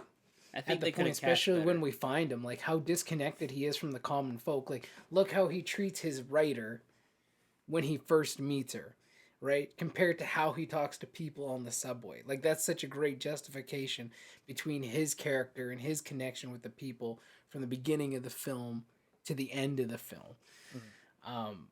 Like, there's so many just moments like that along the way, and it just creates this beautiful arc of like he comes in strong, like confident, like yeah, I'll be the prime minister, I'll get this stuff done, but like doubt, and he's faced with like impossible situations, and he's constantly trying to avoid like these other guys are constantly trying to entrap him, like the whole damn time while he's trying to focus and come to terms. In the end, just before he makes his final resolve, like he's in doubt, and the king comes to him and says, "You have my support," and it's just like the final boost he needs.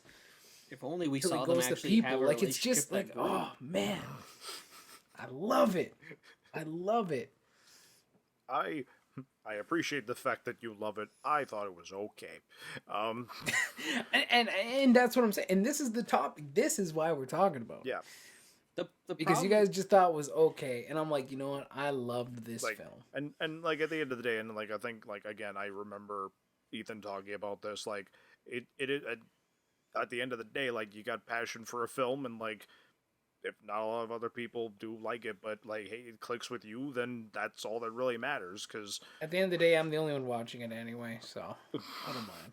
well, I don't surely mind. well, surely not the only one watching. Well, me and like the 12 other people probably. Yeah.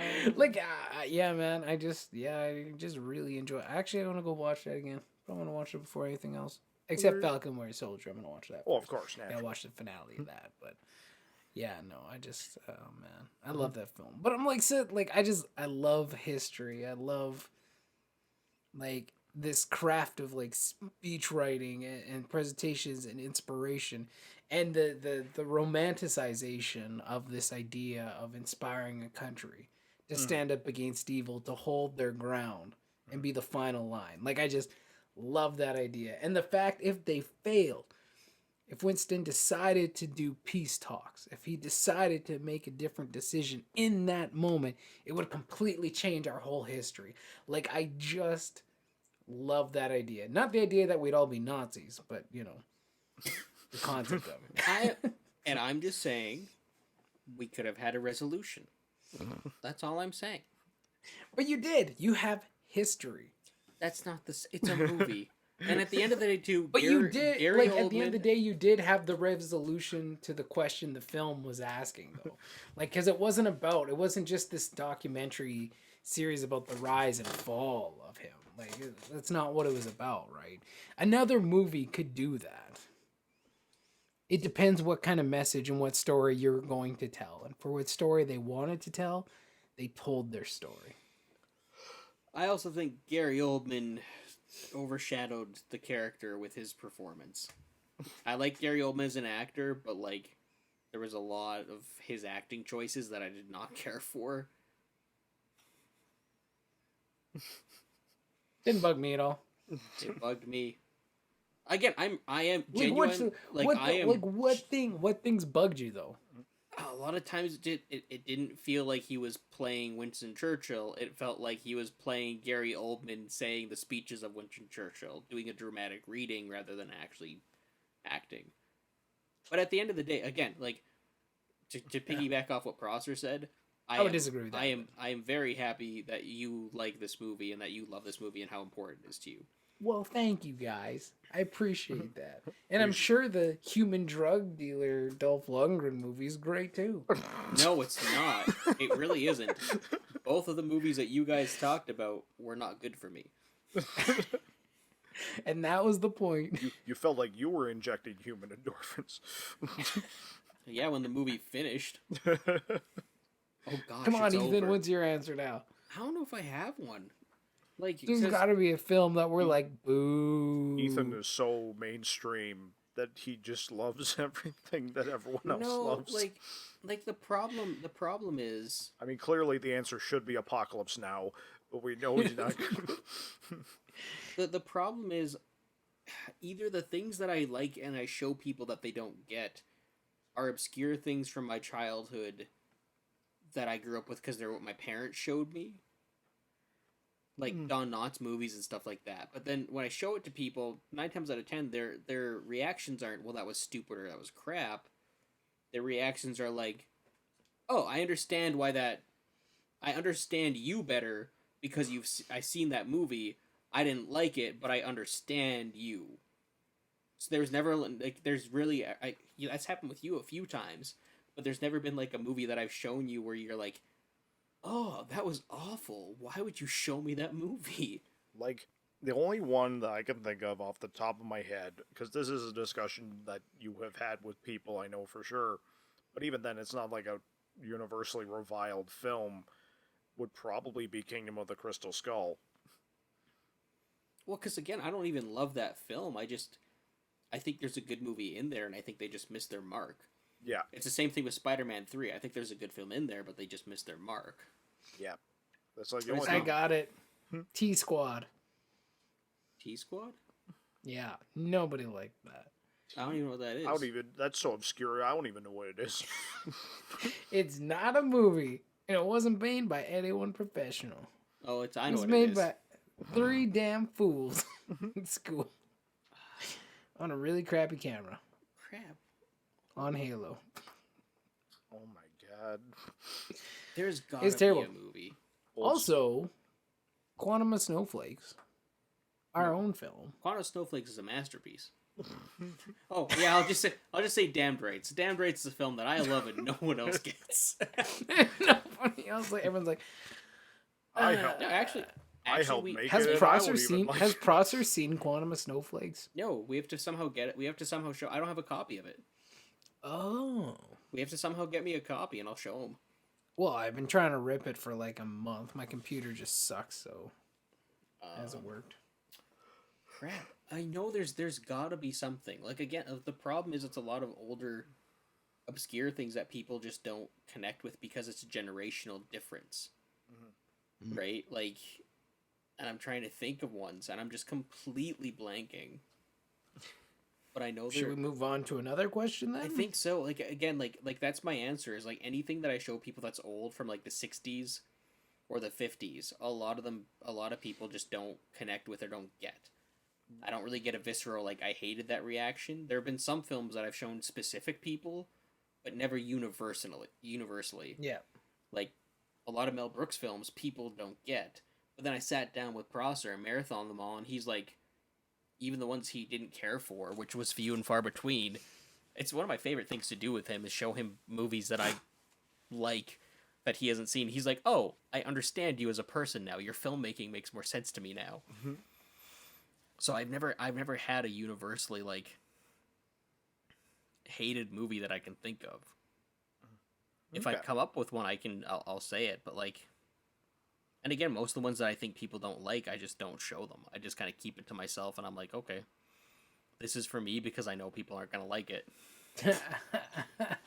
You're not like the rest of us. Hey, watch our movie. No, It might suck. I'm Watch it very the things that I know are personal to me. I will keep to me until I feel comfortable sharing it with somebody. And Sorry.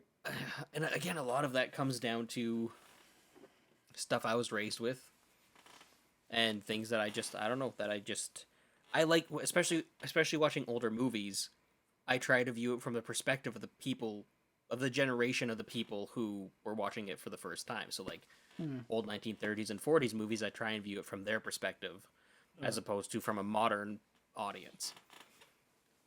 And so again, that's where I just kind of keep it private because I know I've talked to a lot of people who are like, no, I don't understand that. Like, how can you not view it from a modern audience? And it's like, I grew up watching films like from a very young age, all the way from like the 30s to modern day. My entire life has been that. There was never just like the newest films. It was always a span of generations. So, yeah, I don't know. It's weird. It's weird. I can't think of one. There you go. Fair enough. Yeah, good answer as any, I'd say. Honestly, for not having an answer, you talk longer than both of us combined. There's a lot of pausing you can cut out. Oh yeah, it's all good. Oh yeah, you're gonna have fun cutting this stuff out.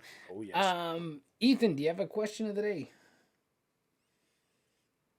I think it's your turn. It's your Yes. turn, right? It's his turn. Yeah. What's one genre of film that you actually really like that people don't expect you to like? Interesting question. I have an answer. Yeah, well, you go right ahead.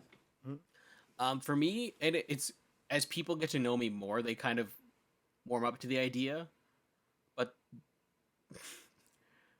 musicals, a lot of people don't strike me like when I meet people and I mention like the classic old school musicals, they don't see that connection right away. Like I love old musical movies. I like musicals. I like the song and dance numbers. I think they're really fun and cool. I don't really talk about them that much, but when I do, people are kind of usually confused because they're like, "But don't you like sci-fi, fantasy, horror, that kind of stuff?" And like the answer for me is there's not a genre specifically that I dislike. I like movies in every genre, and I try not to let that define me. But like again, musicals are just one that like I've liked since I was a small child, but I don't flaunt it. Like Disney would be the closest thing, but like that's everyone loves Disney, so it's like Well, of course. yeah, musicals would be my big one. Okay. Like Yep. West Side Story is amazing. I never talk about how amazing it is, but it is amazing. Singing in the Rain, phenomenal movie. And I have a soft spot for Seven Brides and Seven Brothers. So you know, there's just really weird ones that I like. I like musicals, and I blame my mom, but I also thank her. No, man, I could dig that. I mean, like, you can't go wrong with a good musical, in my opinion. But, like, that's also the theater kid in me talking. But Right? like if you grew up with any amount of like theater, I think like musicals kind of just get ingrained in you as something you enjoy. But yeah, no, like I could totally dig that. I can dance. I can sing. Sing. Dr. Zayas, Dr. Zayas, do do do do do. Um, I would say, and this is one that like, because there'll be just, it's not a lot of movies in this genre that I particularly enjoy, but like there are actually like a lot of like random romantic comedies that I get a lot of enjoyment out of Oh watching. yeah, Kate and Leopold. Yes. Like what the heck? It, Like I still haven't seen that, but for 10 years you have hyped up Kate and Leopold to me. yes. So And I don't understand it because there's no other like romantic comedies you ever talk about. well, there's the miscongeniality movies that like I unabashedly enjoy those films. You never talk about that. Well, that's exactly like a lot of people don't like. They wouldn't assume that I enjoy romantic comedies, but like it's just that, Yeah, I genuinely I like again, this is the difference between me and you. You're such a private person that I don't even know. But then there's me and I'm like, I like musicals and you're like, yeah, Ethan, I knew that about you. And it's like yeah, jeez, That tracks. just flaunting your stuff everywhere. I like to talk about stuff. Yeah, but like yeah, I would say like romantic comedies just for whatever reason just they they make me feel like happy inside. That's like sometimes you just want a nice happy ending. It's like you don't you know you don't want to eat a whole chocolate cake, you know, every day of the week. But every now and again, it's nice to just eat a whole chocolate cake and just enjoy the sweetness. And that's what I would describe watching a romantic comedy as. Like, A whole chocolate cake. yeah, like, you know you're going to feel gross and you're going to be like, oh, why did I do that to myself? Damn. But, like, while you're doing it, you feel really great. So that's what I would say. I would say romantic comedies. I have no idea. I have no idea what people think I wouldn't watch. Movies with white people. Watch those. Which is, you know, usually Westerns? Do you most like westerns? movies. Give or take some, not all. Not enough to say I like the genre. Okay. Horror movies? Well, yeah, you like horror movies. But Yeah. like, yeah, but mean, how I can you feel not? like I'm pretty open with what type of movies I watch. Like I feel like a lot of my film choices is like my music. Like I'll watch a lot of anything. Mm-hmm. Like I'm not really into romantic comedies. Like that kind of stuff is like doesn't really do it for me. Matt, you bitch. You did it, bitch. You did it, bitch. Uh, I guess like kid shows, man. I don't know. Okay. Kid shows can be kind of cool sometimes. Well, I guess probably a Like- lot of people assume you just like them because your kids like them, or your kid likes Yeah. them, right? Or it's like, oh And yeah, you it's just like- watch it because. But like, I will literally push him towards certain shows that are not trash. You know what I mean? Like, there's some kid shows where, again, it always comes down to the writing. Because like some kid shows, the ones that make the characters intentionally really, really dumb just to prove a point, drive me nuts. I love the ones that can prove a point by being real, not by making their characters like unrealistically stupid. Like those ones bug me to no end because it's like even kids are not that dumb. Like even they can like. There's this one called PJ Masks. It's terrible. It's like kids superheroes, but they come out at night and they're like 6 or something, but they still got cars and shit. But anyway, this one's like driving around. He's like driving into shit, trying to chase one of the villains, and they're like, "Quit breaking stuff." He's like, "Oh, but the villain made me do it." It's like you're literally driving the car, guy. Like, how dumb do you That's have not. to be? That's not how. Like that's just not trying how to hit and blame the runs villain work. when it's like not even close. But there is one show that is just fantastic, and I would recommend to any like adult or kid, especially if you have kids. It's great, like teacher of lessons, and they really touch on some real stuff, like early, like having like early babies and like divorces and like different types of parents and like different types of people and like there's an episode that's focused on like I don't know how to explain it all, but that's focused on like the joys of like being together and not focusing on your screen and stuff like that. Like there's just a lot of really healthy like family elements in the show, and it's called Bluey, and it's made in Australia, and it's like this animated series where there's like it's this family of like dogs or whatever. Like there's a dad, mom, a little sister, and then the one Bluey who's like a little 6-year-old or something like that. But they like have these great little adventures, and like the dad and the parents commit to playing their games with them, that you watch it and you're like, that's the type of parent I want to be, and then you feel like crap because you're not that type of parent. But like he like totally commits to like the parents totally commit to like all their games and their like make believe stuff.